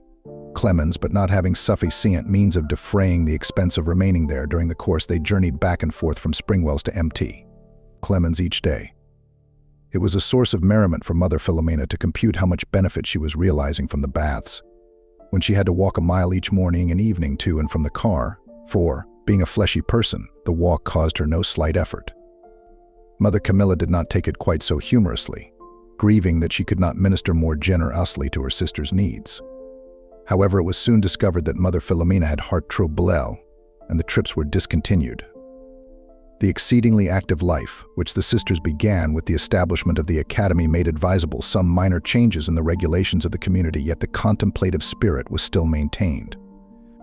About 1896, the heavy coffin-shaped veil which the sisters wore were exchanged for a lighter one. The divine office which they had been accustomed to recite was replaced by the office of the Blessed Virgin. The rising hour, which had been at 4 o'clock, was now deferred until 5, but in spite of the almost incredible amount of work accomplished by the sisters, the order of the day was always rigidly observed. First morning office, meditation and daily mass after dinner, vespers and compline, the latter including the procession of the Salve Regina. From the very beginning of the order, the Salve was recited after compline, as we read in the life of Saint Dominic, in which we are told that Our Lady made herself known to him by saying, "I am she, whom you invoke every evening, and, when you say Aya ergo, advocata nostra, I prostrate myself before my Son for the preservation of this order," but it was not sung processionally as it is now, until the time of Blessed Jordan, the second Master General, in whose time the evil spirits, foreseeing the good that would be accomplished, endeavored to destroy the foundation by harassing the members. So assiduous were their attacks that the friars became disheartened when Blessed Jordan ordered that the procession of the Salve Regina be observed each day. Its effect was the immediate disappearance of these troublesome visitants, and in their stead Mary took possession of the Dominican choirs, never, as we would fondly hope, to yield her place to another. At 5 o'clock matins and lauds were recited, and at 8 o'clock the bell summoned the sisters to night prayer and meditation. An hour of recreation was allotted after dinner and another in the evening. Though Mother Camilla suffered severely from bronchial trouble, yet she would always insist upon being present at the spiritual exercises, even in the early winter mornings, when she would have to rise much in advance of the community, as her dressing would be retarded by the severe coughing. In later years, being frequently called away from home and making visitation of the missions, she always managed to return to St. Joseph's for the celebration of the great feasts of the year. Her presence and deep piety added much to the solemnity of the day, and all felt renewed fervor in participating with her in their celebration. Hearing her read the meditations on the feast of Christmas would be sufficient to carry the listener back in spirit to that first Christ Mass Eve, and to inflame the heart with the spirit that animated the first adorers. Mother Camilla always saw that the spiritual exercises were regularly and properly observed, no matter how trying was the situation. Soon after the chapel was erected, she obtained permission for exposition of the Blessed Sacrament on the first Sunday of each month, then later on, for Holy Hour weekly. In vacation, each sister was allotted a half hour of prayer before the Blessed Sacrament, so that during the day the chapel was rarely without adorers. Many difficulties and hardships attended the early years of boarding school life. The building was always so crowded with pupils that it required the utmost exertion to maintain discipline and good order. The community was too poor to employ hired help, therefore the hard labor devolved upon the sisters and novices, their duties filling in not only the long hours of the day, but many hours of the night. However, despite the difficulties, a spirit of cheerfulness was always maintained, and the spirit of charity, assisting and relieving the labors of companions, always tided over the hard places. The building was first lighted by acetylene gas, and this system, being in its early stages, gave very poor satisfaction. There was almost continual trouble in the lights going out, or a shower of soot being emitted from the gas jets upon the occupants of the room. But all these difficulties only served to render the work more meritorious and brought down the blessings of heaven upon the institution. Finally, it attained all the modern improvements that mark it today. The favor with which divine providence regarded the self-abnegation of the work of Mother Camilla and her early associates was strikingly manifested in the eagerness with which candidates began to knock at the door of the novitiate soon after the establishment of the academy. A surprising number of these young aspirants came from the student body itself. Regardless of the fact that the very laborious life of their teachers, which allowed scarcely a moment of rest from early morning until late at night, was an open book to them, one generous-minded girl after another passed from the classroom to the cloister, rejoicing at the opportunity of lending all the strength and energy of her vibrant youth to upholding the banner of Christ. Clothed in the white habit, which signifies purity of heart, and the black mantle, which means death to the world, they have gone out into crowded city and humble village school, cherishing but one desire to bring the little ones to the Divine Master. Remarkable also is the number of families which, making most generous sacrifices, have given not only one, but several daughters to the order. Rivaling Mother Camilla's own family, of which mention has already been made, are the Ulrich family of Gagetown and the Weber family of Adrian, each represented by 4 Dominicans, the members of the first named being Sisters Bernard, Magdalene, Celestine and Gabriel, and of the latter. Sisters Clarissa, Christina, Josephine, and Magdalene Marie. Among the trios of sisters are Sisters Evangeline, Michael, and Lambertine Theazon, of Springwell Sisters Generosa, Joan, and Justine Marie Solon, of Maywood, Illinois Sisters Claire Joseph, Grace Agatha, and Agnes Mary Dillon, of Hudson, Michigan Sisters Charitina, Ligori, and Justin Bitsan, of Cleveland. The list of homes from which have come 2 members of St. Dominic's Legion would be too long to enumerate here, but doubtless the recording angel has taken particular pleasure in writing those names in letters of gold on his choicest scroll. It has frequently happened that a young lady coming to witness her sister's investing has been so impressed with the happiness of the young novice and the bow tie of the reception ceremony that she at once decided to follow her into the novitiate. With more than 100 students enrolled and others applying for admittance, it became evident that the original building must be enlarged, or a limit placed upon the numbers of pupils to be received. The ideal of the true Dominican has been summarized in these words: to save souls in every way possible and as many as you can.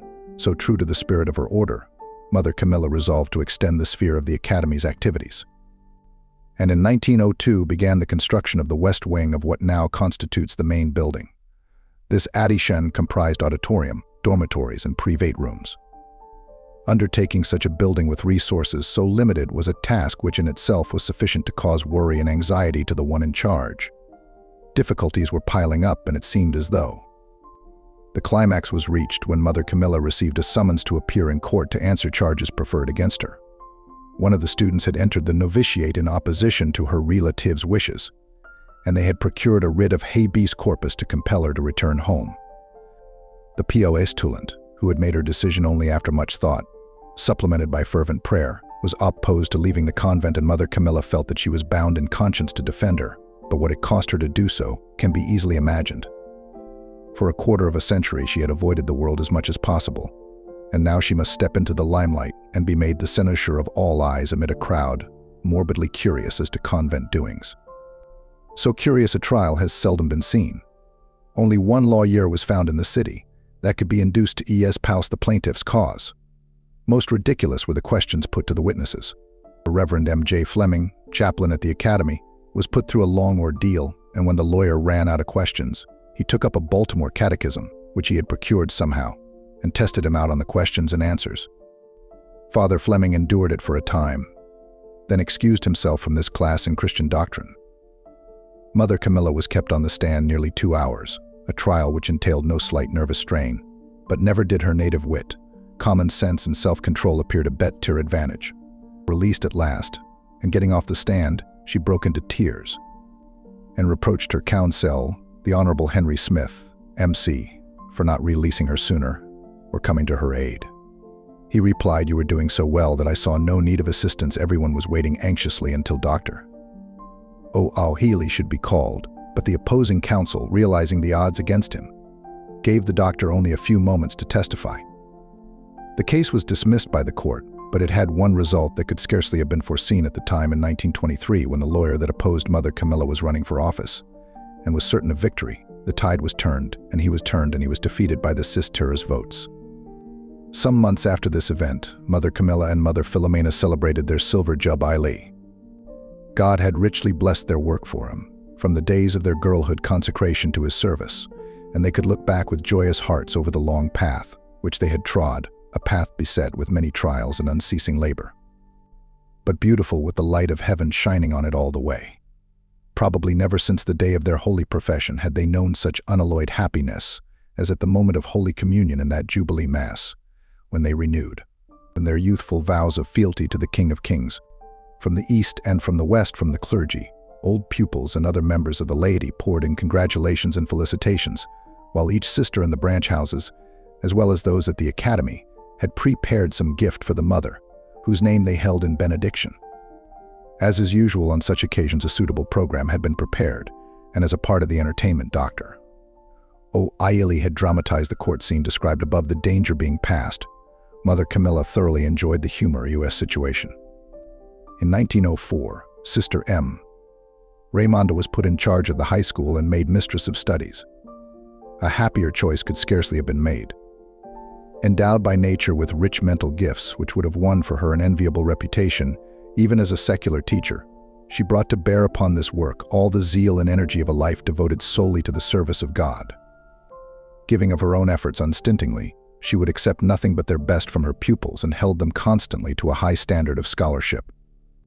Gifted with that strong personality, which secures good discipline without apparent effort, she had but to step into a classroom, study hall, or recreation room to secure instant and respectful attention. She gave the weekly general instruction in etiquette and religion to the upper classes. In the former, no failure in.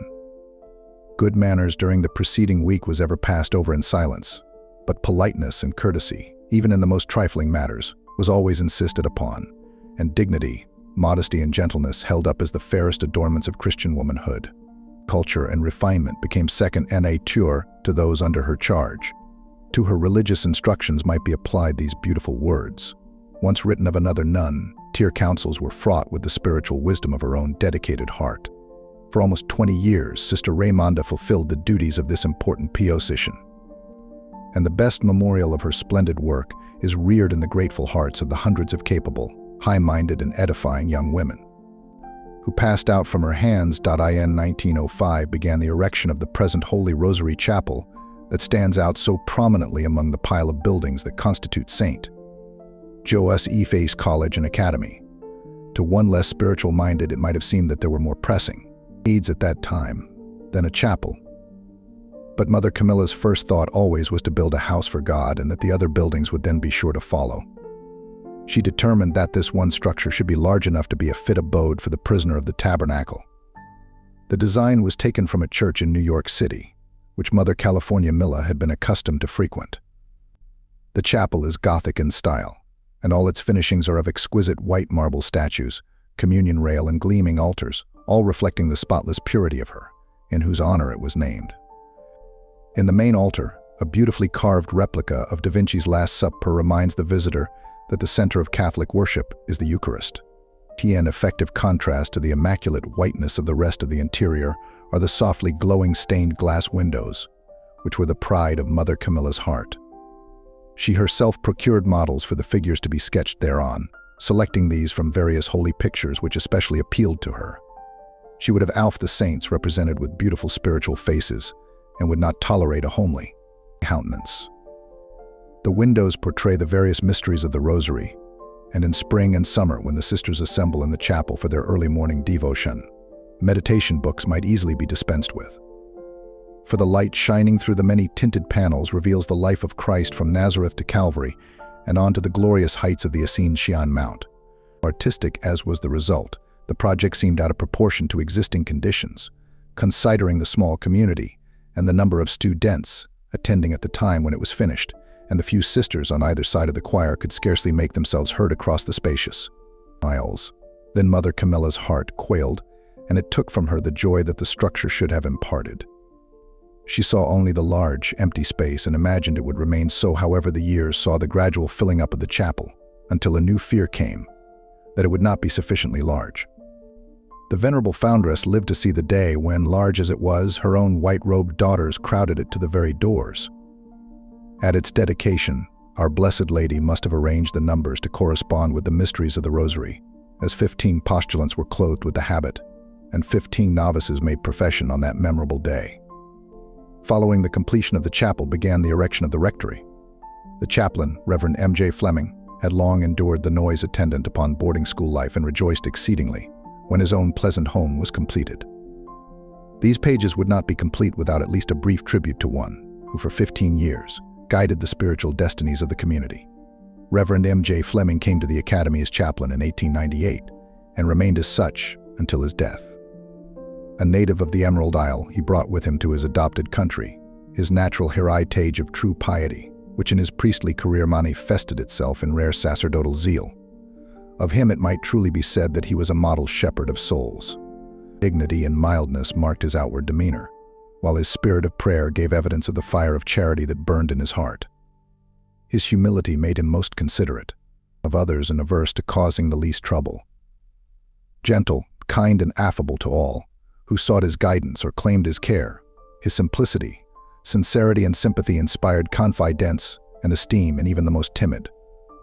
He seemed especially gifted in the matter of discerning vocations, and many a sister of saint. Dominic owes her happy choice of the religious life to his fatherly counsel in her school days, while it is doubtless a part of his special happiness in heaven, that he was able to point out the whiteness of the harvest to such a multitude of generous souls. Added to these spiritual qualities were a genial manner and a quaint sense of humor, which endeared him to everyone and made him a welcome guest at all academy functions. His death, in 1916, brought universal sorrow to sisters and pupils. Not only in her first chaplain, but in those that followed him, as saint, Joseph's been extremely fortunate, and to their interest and cooperation no small portion of her success and stability may be attributed. Among those who have held the position for a considerable length of time are Reverend F.J. Van Antwerp, now of Grosse Isle, and Reverend Anthony Philbin, the present incumbent. The former spent some 3 years at the academy, lending his efforts untiringly to its progress and improvement, and his frequent visits to the institution since his departure are always hailed with delight by the sisters and students. Father Philbin, whose universal knowledge and deep erudition are all but hidden under a quiet, unassuming manner, has been the well-beloved spiritual director for the past 7 years, and it is hoped that he may remain as such for many years to come. The commencement exercises were always a matter of great concern for Mother Camilla. She spared no pains to make them successful and greatly rejoiced if they proved so. With her, woven across the fabric of every occasion, ran the gold thread of religion. So the main feature of these final programs was always some cantata or playlet, which was designed to leave an impression of spirituality upon all who witnessed it. No one was ever allowed to forget that saint. Joseph's was an institution for the development of souls as well as of minds. Faithful adherence to high standards of mental and moral training had by this time attracted many pupils from states outside of Michigan, so that the audiences at the closing exercises were quite cosmopolitan in character. The reverend clergy of the diocese were also very generous in lending the encouragement of their presence to the youthful graduates, and Natur Allah Mother wished everything to be at its best. It must have been that our Lord wished to try her patience, as it was almost an annual affair for part of the ceiling of the auditorium to fall on the morning of the great day. One special year, Mother decided to offset this affair, hence about 6 weeks before commencement. She called Sister M, the matron of the building, and warned her to lock the washroom just above the auditorium so that there would be no danger of a flood on this occasion. This was accordingly done, and everything looked propitious commencement eve, when at a late hour. After a hard day's labor, the sisters retired. But alas, for human hopes, at 2 o'clock in the morning, the cry went around, "The auditorium is flooded." Dressing quickly, the sisters hurried to the rescue, and on arriving at the auditorium, they beheld Sister M, ankle-deep in water, vigorously handling her broom and crying, "The evil spirit did it." Mother Philomena humorously remarked the evil spirit took a bath. On investigation, it was found that one of the pipes had sprung a leak. After that, Mother Camilla obviated the difficulty, once and for all, by installing a metal ceiling. The academy has often been visited by the great and the near great, and one such occasion was long remembered by the sisters. One wintry morning in 1906, the telephone rang and great consternation was spread about by the message that the governor and his suite were passing through Adrian and would be out to the academy in an hour's time. What excitement! Class work was exchanged for manual labor, and everyone with a mop or a broom set about transforming the building into an executive mansion. When the allotted time drew near, and each one was congratulating herself upon the transformation, the doorbell rang and announced the arrival of Reverend P. Dwan and Reverend M. Crowley. They introduced themselves as the expected guests, but the enthusiasm somewhat waned when it came to welcoming the practical jokers. Father Dwan, however, was only settling an old score against Mother Camilla for having years previously sent to Gagetown one of the old ladies from the home as a housekeeper for the sisters, said old lady having made a disturbance in the parish. The year 1907 dawned auspiciously for the community and was marked by the opening of 2 new schools in Michigan, Holy Cross at Delray and St. Mary's, Chelsea. Another important venture was the establishment of Mt. St. Mary's Academy, St. Charles, Illinois. There was offered for sale at this place a charming and stately old home constructed on the lines of an English manor, and Father Ryan, the parish priest, conceived the design of converting the building into a boarding school. Through enthusiastic students from St. Joseph's Academy, he was induced to apply to Adrian for sisters. Receiving a favorable response, Father Ryan, A calm painted by Mother Camilla and the Mother General from Newburgh, NY, called upon Archbishop Quigley of Chicago, as the Rockford Diocese had not yet been formed, and applied to him for permission to undertake the work. Mother Camilla pleaded her cause well, saying that she had succeeded in laying up a small fund and wished to use it to the best advantage. The great Archbishop, pleased and amused that his archdiocese should be so well remembered, gladly gave the permission, and since they were to be located in Father Ryan's parish, always designated them as Father Ryan's sisters. Afterwards, when priests went to the Archbishop in regard to the opening of schools, he generously directed them to apply to Father Ryan's sisters, and ere long Chicago was dotted with Dominican schools. On the academy at St. Charles was opened on the Feast of the Assumption of the same year. Mother Philomena was again chosen as the organizer, and there she remained until her death in 1921. Mother Philomena spent some 45 years in religion, devoting most of this long period to the exacting responsibilities of a superior. Her whole career represented an incessant labor of love for God and souls, affectionate fidelity to her order, and zealous solicitude for its welfare. Amid the multitude of distracting cares attendant upon her administrative duties, which often involved heavy financial burdens, she never lost sight of the one thing necessary, and holiness was her supreme ideal. No one who came in close contact with her could doubt that here was one who lived very close to God. She always took a keen, personal interest in the spiritual direction of the children in her schools, and did not leave all the details of this work to the teachers in charge of the various classrooms. Meeting a child on her way to the chapel, she would call her aside, saying, "And what is your intention in Holy Communion this morning, dear?" thus reminding her that she must not go through her devotions aimlessly, a fault all too common among grown-ups. To hear the children at St. Charles saying their prayers was an edification in itself, such fervor had she instilled into them. The buildings at St. Charles were purchased for a reasonable cost at the beginning, and Mother Philomena succeeded in paying off the debt, as also the cost of the new addition and an extra tract of land reaching along the river front. Fearing factories might be erected there, and thus shut off the view from the river, Mother Philomena determined to secure possession of same. The heavy debt was a great burden upon her, and it was only on her deathbed that she signed the check, making the last payment. Weakened as she was by illness, she yet rejoiced that the long struggle to meet the debt was finally ended. The school flourished from the beginning, and each year saw as many pupils as could be accommodated. As the numbers grew, various means were adopted to make room for the increase. The attic was remodeled and transformed into dormitories, and an addition was built in 1915. A boys' school, Villa Marie, was opened a few blocks from the academy to accommodate about 30 boys. Since the original building was not erected with a view of assigning it for an academy, the sisters were obliged to suffer many inconveniences during a long term of years. But they bore these cheerfully, and the place grew very dear to them because of hardships performed for the love of God. In 1924, to their great joy, they were able to complete the erection of a new and imposing structure, sufficiently large to care for 300 young ladies. During the first few years, a small number of novices were permitted to make their novitiate at Mount St.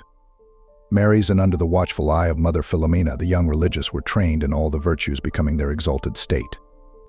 Here, as at St. Joseph's Academy, a large number of pupils have heard and answered the call to the teaching apostolate, and donning the white habit, have helped to carry on the glorious work of St. Dominic. The successful work of the missions and the extension of Christ's kingdom in so many different fields brought unspeakable joy and consolation to the heart of the Reverend Foundress, but the records of these earlier years of the century are not without their sombre coloring. In 1908, the angel of death hovered over the mother house, claiming as his victim Sister Depatsy Burns. For some time, the sisters had noted with concern her failing health, and they sorrowed for themselves, though they knew that she was but entering upon her well-merited season of heavenly recompense. The funeral sermon preached by Reverend P. Dwan of Gagetown, now also gone to his eternal reward, was such a beautiful exposition of the religious life that we venture to insert it here, almost in full. "And I heard a voice from heaven say, Right, blessed are the dead who die in the Lord, for from henceforth saith the Spirit, they shall rest from their labors, their works follow them. APE 1513. A sad and solemn duty it is that bids us hither this morning to pay a parting tribute to one we knew and loved. We have come to offer the last sad suffrages of religion for a sister who has been a friend, a companion, and a teacher to us. We have come to re-echo and repeat the only words that seem to rise naturally to the lips of sorrow. Eternal rest grant to her, 6 Lord, and let perpetual light shine upon her. The stream that courses down the valleys carrying freshness and beauty as it flows to the sea, takes its rise in the solitudes of the mountains. So it is with the consecrated life that flows down the valley of humanity, diffusing goodness and sanctity. It took its life in fountains far above the common levels of this earth. When man was first sent forth from the garden of his natural happiness, he was separated from his God. When he could no longer walk with his Creator in the twilight of the evening, for sin forbade him, he still sought union with his God. Down the ages to this very moment, the history of man is the story of his efforts to be united again with the being of beings. History shows us that Almighty God is our kind guardian, while art portrays him as the indulgent and ever-loving Father, ready and willing to stretch forth his arms to lift us up and unite us with him. Numerous are the examples we have in the Old Testament of the beautiful lives of those he attracted to him: Sarah, Judith, Ruth, and Naomi, but none more beautiful than the simple Jewish maiden from the hills of Judea, the virgin mother of his incarnate Son. Hers was the life that first had its source in the solitudes of the mountains of God's grace, and still it trickles down this valley of humanity, bringing goodness and sanctity as it goes. Hers was the first vocation to spring from the fountains higher than the levels of the earth. Hers was the first vocation of the new law. Since then, how beautiful has her example been in all times. Vocation to the religious life illumines every page of history, whether it has been written by the hand of the bigot or inspired by the love of a child of the church. Only the noblest souls will ever know God, only the noblest hearts will love him, only the noblest minds will understand him. But strange to say, this love is paid only by some. Pain and suffering have ever followed the chosen ones of Christ. Who can ever measure the sum of sorrow endured by the Virgin Mother of God? The prophecy of Simeon had naught in it but the agony in the garden, the eclipse on Mt. Calvary. With Saint Andrew and Saint Peter, the chosen ones, it came in the form of a cross. With Saint John the Beloved, the boiling oil, and so with the rest, whensoever they met, suffering and martyrdom was ever by their side. It was their constant companion on the Roman roads it strode beside their uneasy galleys on the stormy waters of the Mediterranean. Since then, thousands of maidens have knelt before some altar, perhaps in the shadow of the evening, and with the light from the sanctuary casting its red mantle of love and sacrifice upon them, have asked God to grant them a vocation to the religious life. They are the noblest of the world. And why should they not? Have they not heard the Master's voice? I have chosen you. You have not chosen me. Wheresoever I am, there also shall my ministers be. This is why the plain sister walks among you. She is on the mission of God. She is far above the average. She is the teacher and angel of one world, the prophet of another. And, oh, how she longs for the moment when she may enter convent walls. Not even the love of home and friends is mighty enough to balance this scale of longing. How sweet to remember the first days of the postulancy, the stolen visits to the chapel, the moments spent in picturing herself clothed in the habit of her community. These are the days of childlike prayer and expectation.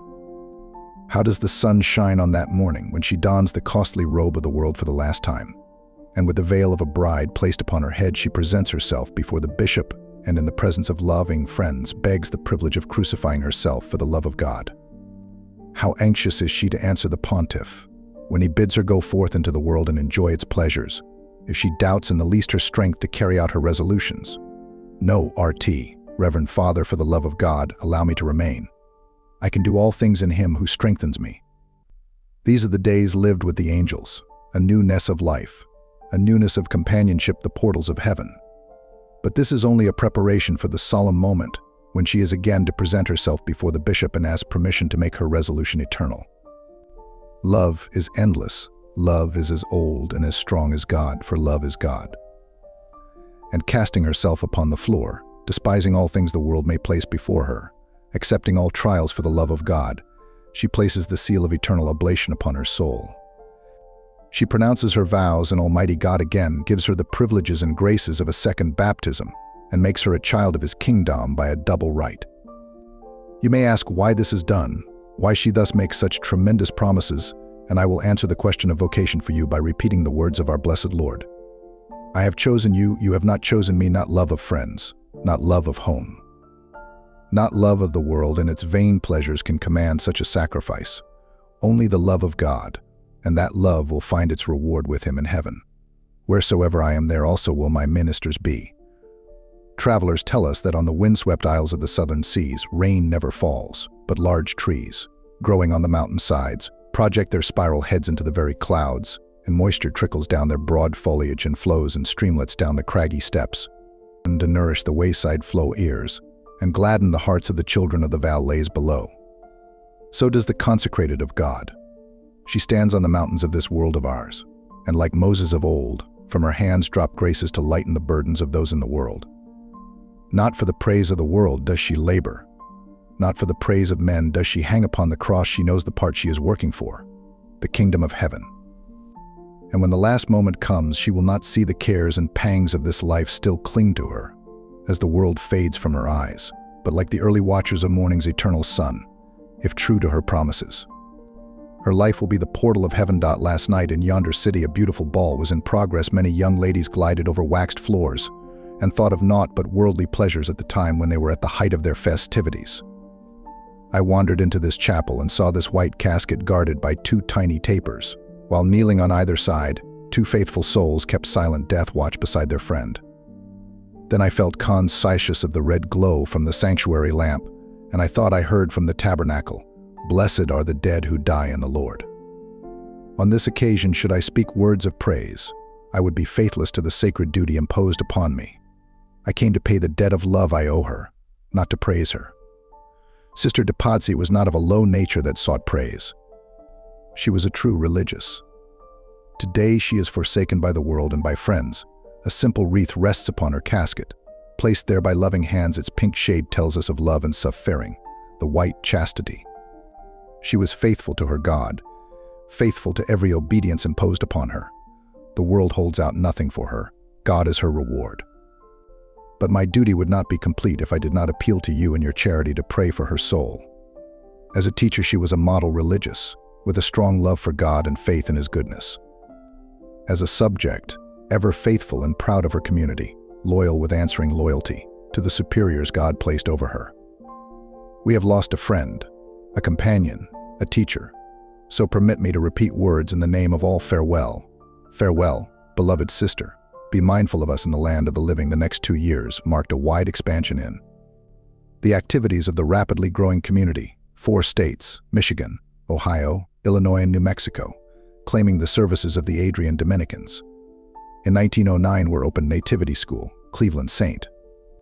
Joseph School at St. Joseph, Michigan St. Joseph's Massillon, Ohio, and St. James, Maywood, Illinois. The following year proved still more strenuous, seeing the opening of Good Counsel School, Aurora, Illinois, and in Chicago, St. Columbanus, Queen of Angels, St. Clare, St. Nicholas, and St. Rita, the latter comprising 3 different schools. St. Rita's School, now located in one of the finest sections of Chicago, was at that time but a prairie. There were no sidewalks, and the sisters had to plod through the mud back and forth to school. Each one was provided with a pair of rubber boots, as nothing else would have been of service. In this year also came an urgent appeal from Arizona for sisters to work in a hitherto much neglected portion of the vineyard. With Sister Cecilia as first superior, a mission was opened at Nogales. The population here consisted largely of Mexicans, and living conditions were very crude, but the climate was exceedingly healthful, and thither Mother sent the delicate sisters. Sister Celia's energetic spirit put life and vigor into the work, and much good was accomplished. The mission thrived until 1917, when trouble with Mexico made the place dangerous and the sisters were recalled. An incident of this period well illustrates Mother Camilla's intrepid spirit, as well as her deep affection for Mother Filomena. While at Nogales, she received a message that Mother Filomena was lying at the point of death. The train having gone, there was not another for a whole day. The delay seemed unendurable to Mother Camilla, so she induced a man and his son from Nogales to drive her and companion 50 miles through the woods during the night to make the train the next morning.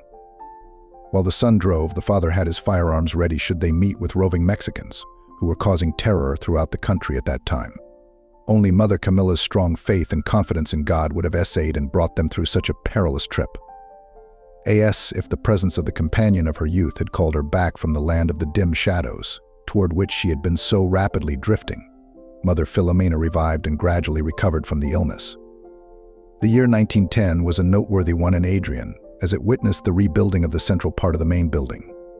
The first structure was not at all in conformity with the artistic taste of Mother Camilla, who delighted in light, cheery rooms. Therefore, insurmountable as seemed the work, Mother Camilla had already surmounted so many difficulties that nothing further appeared to daunt her. The central portion was raised to the basement, and the process of reconstruction began. Many were the inconveniences endured while this work was in progress. The ends of the building were connected by a narrow bridge, and in the early morning or disagreeable weather, the passage was anything but pleasant. The favorite song of the students was, "I stood on the bridge at midnight." However, when the work was finished, everyone felt more than repaid by the beauty of the new edifice. The spacious lobby, with its statue of Our Lady of Grace smiling a welcome to all visitors, forms a most attractive entrance to the academy proper, while the stately marble staircase up which a radiant guardian angel, leaning from a stained glass window on the landing, seems to beckon you gently as a job forever to all who have an eye for art. Alas, how many a beauty-loving pupil has been lured by its charm from the safe path of obedience to make a swift descent to the first floor by this forbidden route, rather than follow the well-established rule of seeking the more humble wooden staircase at the rear. In erecting the various buildings, Mr. Neil Hayes of the city gave much helpful assistance. He was general overseer and was always very solicitous that the community's rights were protected and that good service was given them. Typical of all that is best in Catholic manhood, Mr. Hayes had the instinctive veneration for religious that is characteristic of these noble sons of Holy Mother Church. No effort was too great, no time too precious, when the interests of the sisters were concerned. Though a thriving business demanded his attention, he spent many hours at the academy, devoting his best energies to the success and extension of St. Joseph's, and his very presence, genial and kindly, was a source of comfort amid the worries and anxieties attendant upon such an undertaking.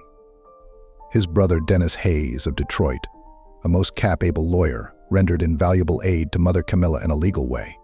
Through his efforts, the college was incorporated, and many other important matters arranged satisfactorily to the community.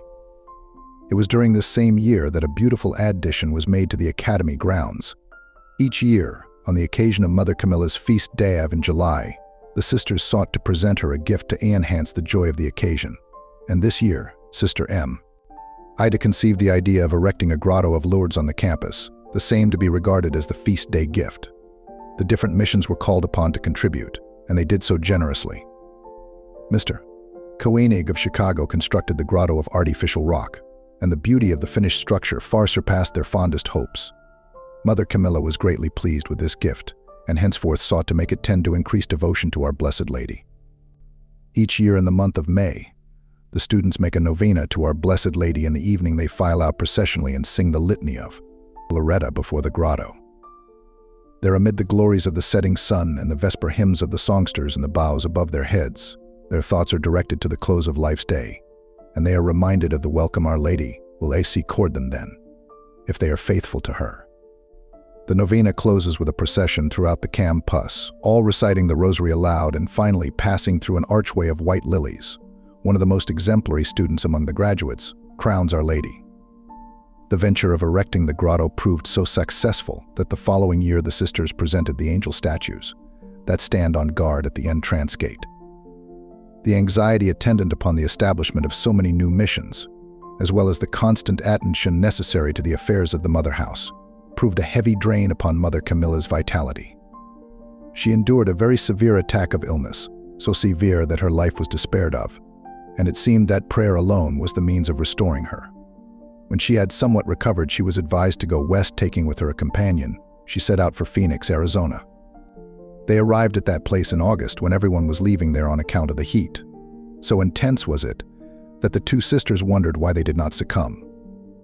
When her companion dropped off to sleep, Mother Camilla rose different times to tiptoe over to ascertain if she was still breathing. Later on, when they learned that no one in that region succumbs to the heat, they were relieved of fear. There, with the Sisters of Mercy, they met the Superior, Mother Paul, who, like Mother Camilla, was a pioneer in the land, and they had many stories to relate of the hardships of the early days. The two formed a fast friendship that lasted. Blessed Lady. Each year in the month of May, the students make a novena to Our Blessed Lady. In the evening they file out processionally and sing the litany of Loretta before the grotto.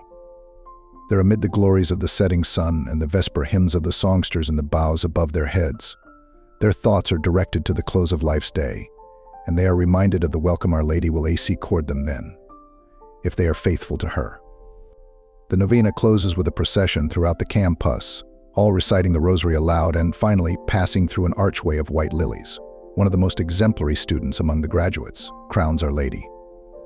The venture of erecting the grotto proved so successful that the following year the sisters presented the angel statues that stand on guard at the entrance gate.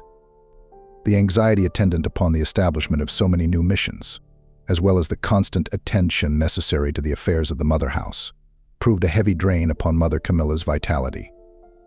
She endured a very severe attack of illness, so severe that her life was despaired of, and it seemed that prayer alone was the means of restoring her. When she had somewhat recovered, she was advised to go west, taking with her a companion. She set out for Phoenix, Arizona. They arrived at that place in August, when everyone was leaving there on account of the heat. So intense was it that the two sisters wondered why they did not succumb. When her companion dropped off to sleep, Mother Camilla rose different times to tiptoe over to ascertain if she was still breathing. Later on, when they learned that no one in that region succumbs to the heat, they were relieved of fear. There, with the Sisters of Mercy, they met the superior, Mother Paul, who, like Mother Camilla, was a pioneer in the land, and they had many stories to relate of the hardships of the early days. The two formed a fast friendship that lasted until death. Mother Camilla remained in the West about 5 months and returned much benefited in health. Great was her joy when she was able once more to resume her arduous duties. Another of the deepest and most cherished friendships of Mother Camilla's life was that with Reverend Mother M. Emmanuel of Newburgh, NY, a woman of rare talent and ability, who for 18 years was Mother General of the community. Her visits to Adrian were always eagerly anticipated, and many were the happy hours spent by Mother Camilla in exchanging reminiscences and discussing plans and projects with one, inspired by the same ideals and animated by the same spirit of faith and charity. It is a comfort to her daughters to remember that this pleasure was hers in the autumn of 1923, just shortly before her death, of her own sisters, the one who shared with her the heavenly patron saint, Camillus de Lellis, and the youngest of the sisters in religion. Sister de Lellis was especially dear to the heart of Mother Camilla. She was the only one of the 4 sisters that was not eventually transferred to the Adrian province, but continued to labor in New York with a zeal and devotion that made her a valuable member of her community.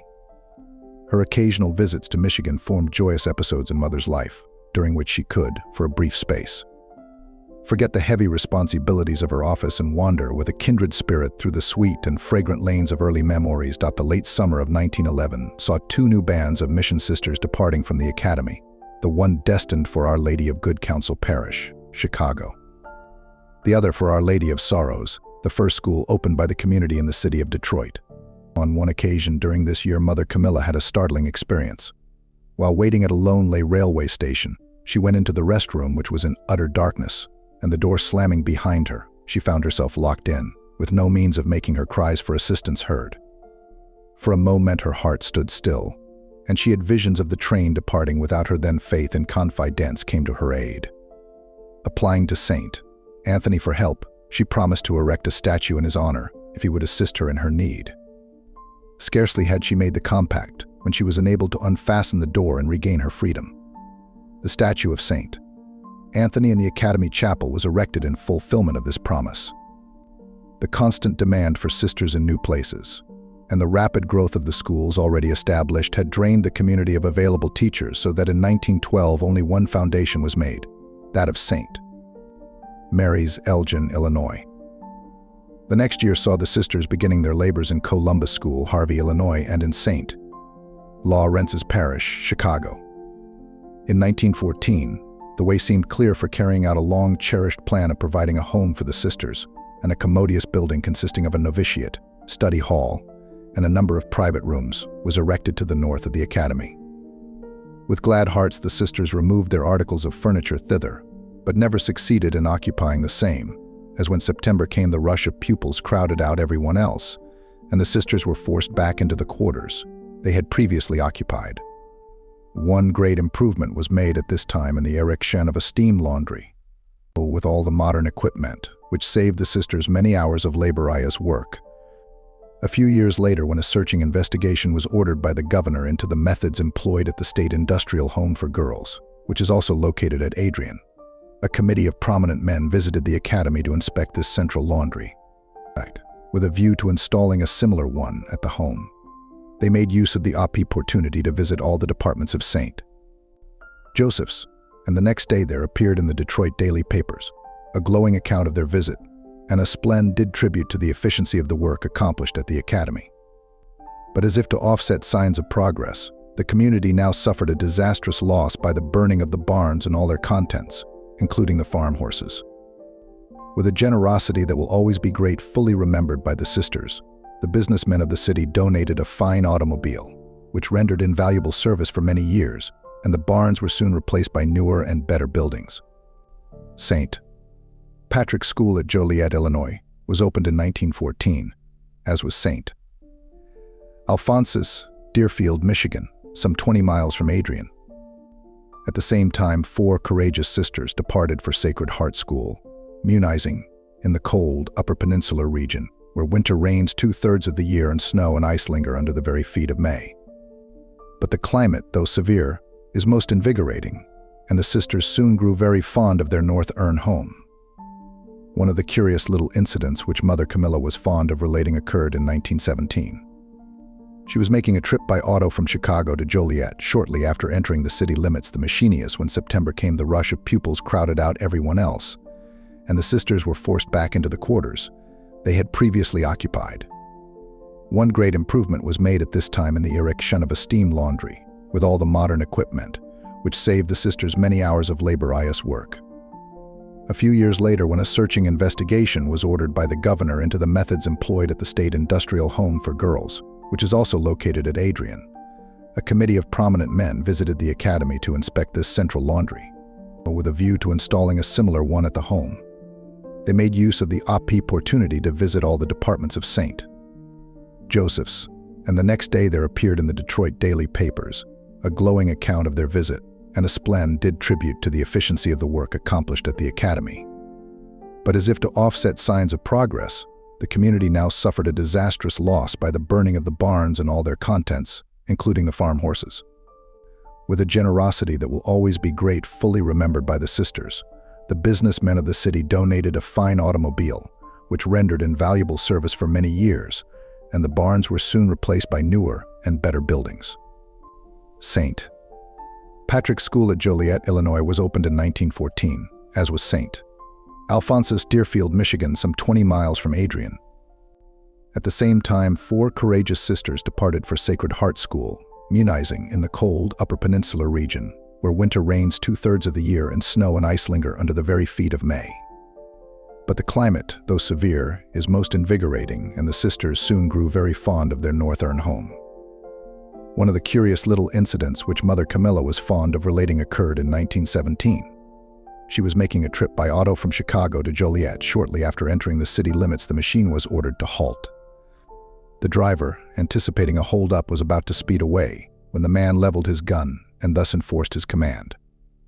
Mother California Milla was almost paralyzed with fright, but looking down the street, she beheld the prisoners returning from work and then understood that for the time being, the street was closed to traffic. During the fall of this year occurred one of those strange incidents which can only be explained on the ground of the supernatural. On the morning of the 21st of November, Mother Camilla and Sister Clementine were seated in the office, checking AC counts, when a terrific explosion of glass sounded just above their heads. Mother Camilla ran to one corner of the room, covering her face with her hands, and Sister Clementine hastened to the door.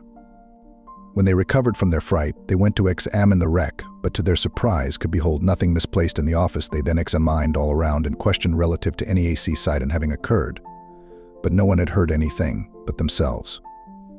Nothing was ever learned regarding it, but that evening the sisters were summoned in haste to sing the salve for the well-beloved Sister Cecilia, who passed away in a hemorrhage, almost as suddenly as the shock had seemed to presage. This custom of chanting the Salve Regina at the bedside of the dying religious, so dear to every Dominican heart, originated in the 13th century and is based on the following miraculous occurrence. In the year 1260, the Polish dominions suffered greatly from the incursions of savage and heathen bands of Tartars. encouraged and led on by those inveterate enemies of the Polish nation, the Rosjans. They had laid siege to the town of Sandomir, where there was a convent of the order, governed by a holy prior of the name of Sadok. One night at the conclusion of lauds, a certain novice, according to the rubrics of the order, went to the lectern to sing the Martyrology, and saw in the place of the book where he should read the following words in letters of gold at Sandomir. The passion of 49 martyrs, the novice was greatly astonished. Nevertheless, with the simplicity of a dove and the voice of a swan, he sang out to the brethren the message of their approaching martyrdom. The prior, amazed and perplexed, desired the novice to bring him the book, and the miraculously inscribed words were distinctly visible to the whole community. Then blessed Sadok, filled with the Spirit of God, counted his brethren, and, finding they were exactly 49, he exclaimed, "These words are for us. Doubtless, it is the Tartars who will open for us the gates of heaven, and that tomorrow." The remainder of the night was spent in prayer, in making their confis scions, and in calm preparation for the communion, which they knew was to be their last. It was not until evening, however, that they were called to receive their crown during the singing of the salve after compline, and the legend goes on to tell that one of their number, having taken fright and concealed himself in the belfry, perceived that the mangled bodies of his companions, whose souls were now singing Alleluias in heaven, continued, though dead, to chant that sweet melody of the salve, whereupon he regained courage and went to join them in the courts of paradise. Thus they died, says the old historian, like heavenly swans, whose death songs were the sweet praises of their mother Mary, and doubtless her virgin hands very lovingly crowned them with the garland of immortality. In 1915, His Grace, Archbishop Quigley of Chicago, suggested to Mother Camilla to take charge of a central high school in that city, proposing that she purchase a building which had formerly been used by the Extension Society. The sisters were fortunate in acquiring this property at a very reasonable rate, and the Archbishop set aside a number of grammar schools from which the new high school might draw pupils. That glory of the Dominican order, St. Thomas Aquinas, was chosen as the patron of the undertaking, and Sister Gertrude Norton, a cousin of Mother Camilla, was placed in charge of the work. For 6 years, Sister Gertrude and her zealous companions labored here, and when, in 1921, she was called to the superiorship of Mt. St. Mary's Academy, made vacant by the death of Mother Philomena, she left an institution of which the community might well be proud. At the present time, a handsome addition to the original building is in process of construction. Within a few blocks of the high school is located the parochial school of St. Philip Neri, which was opened at the same time. The pastor, Bev W. Kinsella, ever proved a generous friend to Aquinas High School, his able guidance and support being the strong factor that contributed to its success. Another school opened that year was Sacred Heart, Joliet. September 1916 found the Adrian sisters beginning their work in St. Mary's School, Royal Oak, Michigan, and St. Killian's, Chicago. The next year they extended their activities to include St. Matthew's Parish on the west side of Chicago and St. Edmunds, Oak Park, Illinois, also Bishop Quarter School in the same beautiful suburb. The latter is a boarding school for small boys. The purpose and scope of the work are well explained in the following excerpt from the address by His Eminence, Card Inal Mundaline, at the dedication ceremony, October 12, 1917.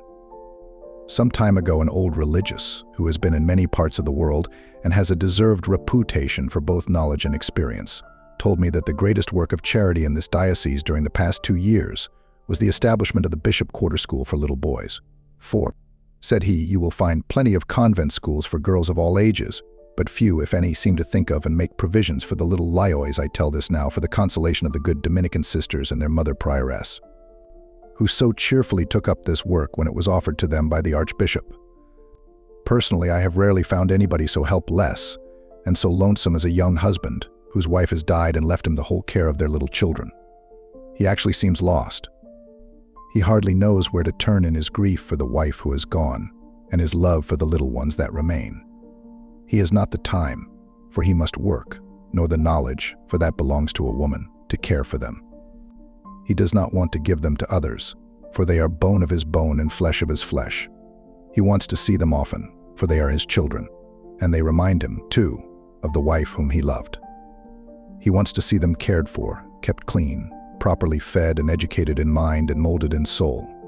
And for this he will gladly make sacrifices, will gladly deny himself many things so that his children may not be neglected.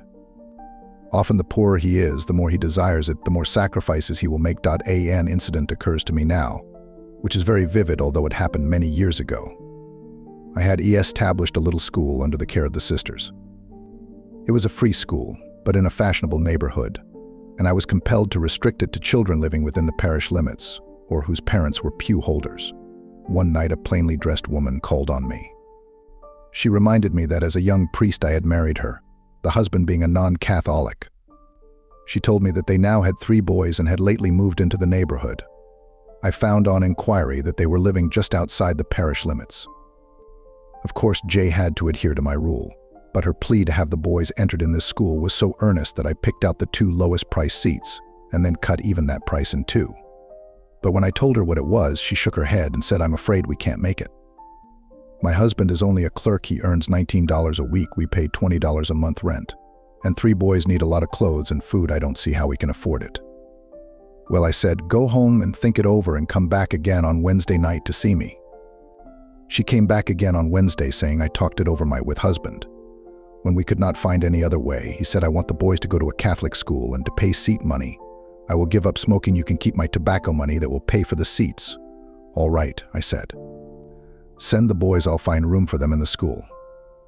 I won't be outdone in generosity by a non-Catholic man." Especially when it is a question of religious education for the children. This happened nearly 10 years ago. Since then, the man has come into the church, and I have one of the boys studying for the priesthood. I cite this example to show that perhaps the age is not so selfish as we sometimes think, that there are people ready to make sacrifices for their children's eternal welfare, and that the poorer they are, the more ready they often are to deny themselves not only pleasures but even necessities for this purpose. These things were taken into consideration in the founding of this school, where a father can leave his motherless little boy for a longer or shorter period of time, where the little fellow will receive a mother's care from the sisters, where the father can come as often as he wills to visit him, and where a working man's child will be as welcome and will receive the same treatment as a rich man's, at as low an expenditure to the father as possible. The sisters do not expect that this school will be a paying investment, at least in a worldly sense. They have not established it for that purpose. It is for little boys whose fathers must labor day after day for a modest salary. The school was named in honor of Bishop Corder, the first bishop of Chicago, who was an Irishman by birth and a native of Beer. It is rather a striking coincidence that Mother Camilla, who first saw the light in the same town, should have been selected to sponsor the work. Due to the untiring efforts of the sisters, Bishop Corder School soon became noted for the excellence of its discipline and the thoroughness of its curriculum. It was ere long crowded to its capacity of 150 boys. Neatness, courtesy, alertness, thrift, and industry were always insisted upon, a course of training which served to bring out all that was manly in the little lads. Hardy muscles were developed by a gymnasium and much exercise in the open air.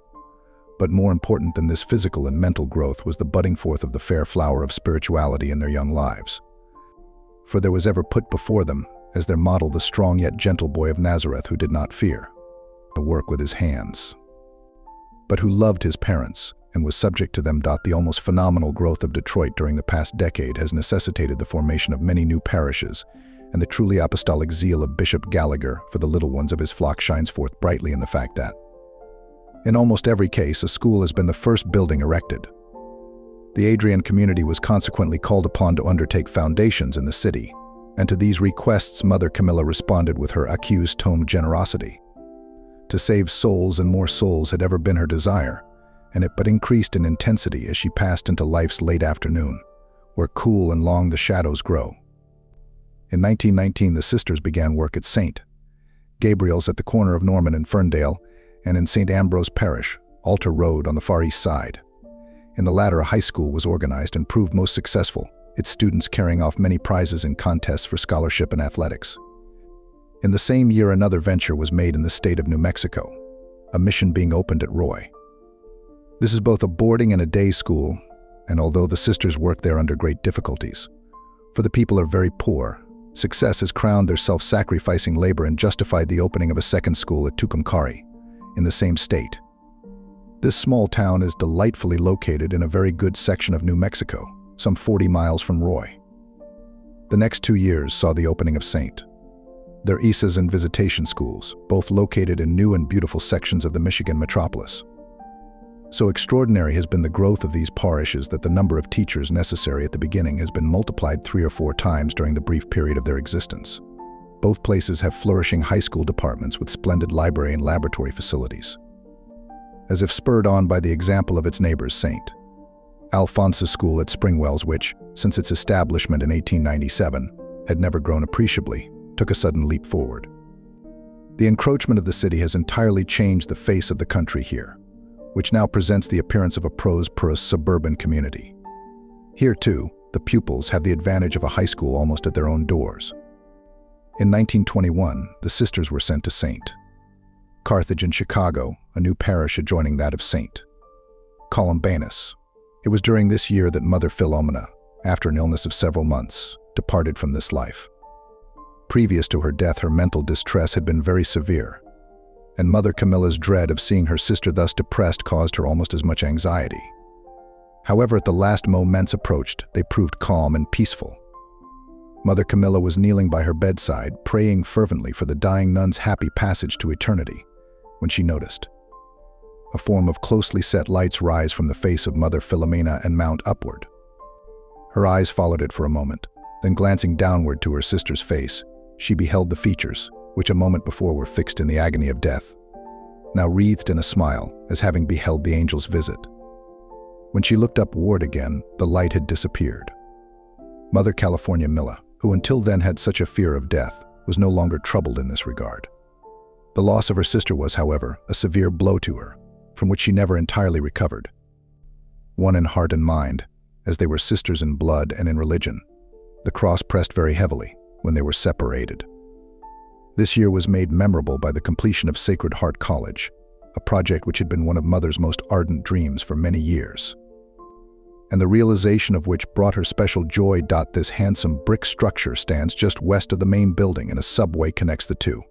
4 stories in height, beautifully finished throughout in white marble, its spacious, well-lighted halls flanked on either side by large, airy classrooms, the college is a triumph of modern architectural skill. The basement contains the domestic science kitchen, physical and chemical laboratories, and a small sweet shop, the favorite resort of the students on free days. On the first floor, just opposite the attractive lobby, stands a life-size statue of the pleading Sacred Heart, the exquisitely molded hands lifted as it were in benediction over all who enter there. This was the last gift of Reverend W. Considine to his well-beloved Saint Joseph's, and far from the noise and smoke of the city, its every window looking out upon peaceful meadows and friendly groves, a scene which in the springtime would delight a Wordsworth or a Bryant, and which late autumn decks in such a glorious mantle of scarlet and purple and gold, that even the least artistic of observers yearns to see its loveliness perpetuated upon canvas. The institution lacks nothing that appeals to the aesthetic sense, or tends to develop an appreciation of the beautiful, but embodies perfectly the desire of its founder to provide an ideal environment for the study of truth and the pursuit of knowledge and culture. At right angles to the college is now located another of the imposing group of buildings, which are a monument to Mother Camilla's far-sighted vision and dauntless energy, but which she did not live to see completed. This is a combination auditorium and conservatory, having a seating capacity of 700 and containing 30 music rooms, which furnish ample facilities for individual practice. The basement is given over to a well-equipped gymnasium, where instruction in dancing and physical culture is given by a secular teacher specially trained in the work. Another large statue of the Sacred Heart crowns. A slight eminence between the college and the auditorium and plainly visible from the highway, challenges the passers-by to lift their thoughts for a brief moment at least above the sordid cares of earth. This beautiful memorial of her deceased father and Mother was the gift of Sister M. Dominica Abel. In the summer of 1922, DePaul University of Chicago conferred upon Mother Camilla the honorary degree of Doctor of Philosophy, in recognition of her splendid work in the cause of Christian education. This year also witnessed the opening of St. Augustine School, North Detroit. In September of this year, Sister M. Ambrose Collins was appointed community supervisor of the Dominican schools in this archdiocese, and under her capable direction their progress has been eminently satisfactory. In addition to visiting the various schools regularly, Sister Ambrose conducts classes on Saturdays in which the latest methods are explained and discussed, so that the best of them may be adopted for use by the teachers. Interest and enthusiasm always abound at these meetings, and the results are most gratifying. Mother Camilla's asthmatic condition made imperative a trip south or west nearly every year during the latter part of her life. These enforced absences were painful to her nature, as she felt keenly the loneliness of the hospitals or sanitariums to which she had to resort. She sympathized fully with the students in their siege of homesickness, saying she knew what it was to suffer the same. One of these severe attacks came on in the winter of 1922, and as she was unable to find any relief at home, Mother Camilla was hurried to Florida, going by way of Chicago. There Dr. Moorhead, the eminent physician, examined her at Mercy Hospital, but had little hope that she would reach the South alive. However, her life seemed to be sustained miraculously, and in that sunny climate her vitality returned, and in 2 or 3 months, she was able to resume her work. It was during this visit that the RT, Reverend P. Barry D.D.B. Bishop of St. Augustine, having assisted her in the community, Sister M. Gerald, and knowing the good accomplished by the Adrian Dominicans, prevailed upon Mother Camilla to open a parochial school in Palm Beach, Florida, the winter playground of America, and to take charge of an academy for young ladies at the same place, as soon as the necessary building could be erected. This institution, perfect in every detail of modern architectural beauty and known as St. Anne's on the Lake, was completed in 1925. Among the many other requests for sisters, which were received during this year, Mother Camilla was able to respond to only one, that of Holy Name Parish in Detroit. During all these years of growth and progress, Adrian had remained under the jurisdiction of the Mother House in New York, but at the commencement exercises in June 1923, Bishop Gallagher, whose staunch friendship, kindly interest, and early solicitude for the community had been one of the special joys of Mother's declining years, announced that the province was now separate from that in the East, and that Mother Camilla was now Mother General. This was a startling revelation to her, as she had received no definite information concerning the independent province. A few months later, it became apparent to those who so anxiously watched her that Mother's health was almost hopelessly shattered. Only an indomitable will and an earnest resolve to accomplish the work allotted her by God enabled her to battle against her impaired physical condition. Travel had always served as a refreshing tonic to her health, and now, when her strength no longer enabled her to continue her labors, she requested to be moved to a more congenial climate and was accordingly taken for a visit with the sisters in Florida. She left the academy in October and returned in the early part of December, although she had been warned in the South of the danger of taking the trip north at that season of the year.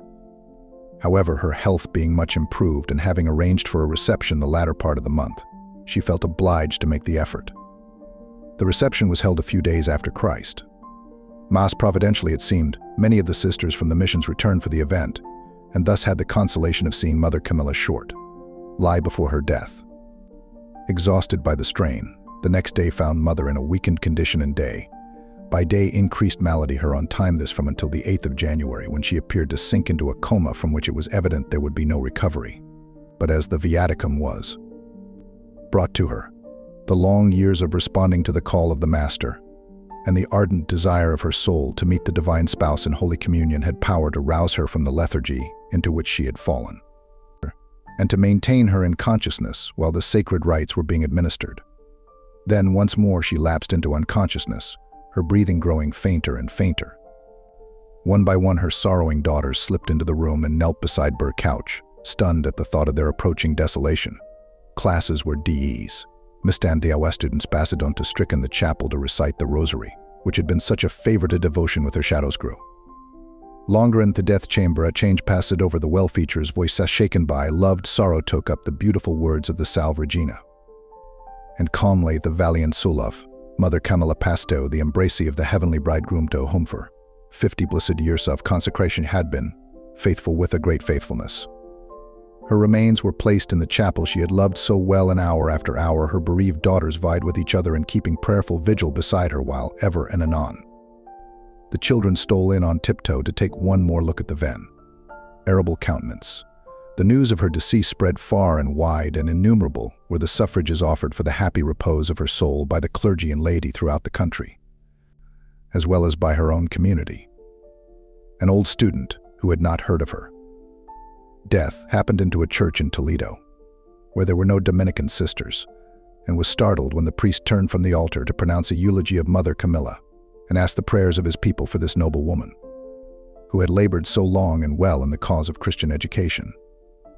Similar incidents occurred in the Chicago churches, while in the parishes where there were schools conducted by the Dominican sisters, a veritable army forth pouring altar, they approached children little of their petitions in a torrent of supplication for her, who had made possible their Catholic training. At 10 morning Friday on held was funeral. Priests, sisters, members of the alumnae and friends, while many from Chicago arrived at an earlier hour in the morning. Many Dominicans from Accolay, Newburgh, NY, Blauvelt, NY, New York City, and Grand Rapids were in attendance, and the sisters, presented of St. Joseph of Nazareth, Michigan, were also using the very text that he had used 2 weeks before in the same chapel on the joyous occasion of religious reception. Bishop Gallagher spoke very tenderly and touchingly of Mother Camilla's grand work for God and souls. The following is an extract of the sermon. Anyone that hath left father or mother or house, ease or lands for my sake shall receive 100-fold and shall possess eternal life. When the mother of a family is called away by death, her loss is irreparable. The home is never the same.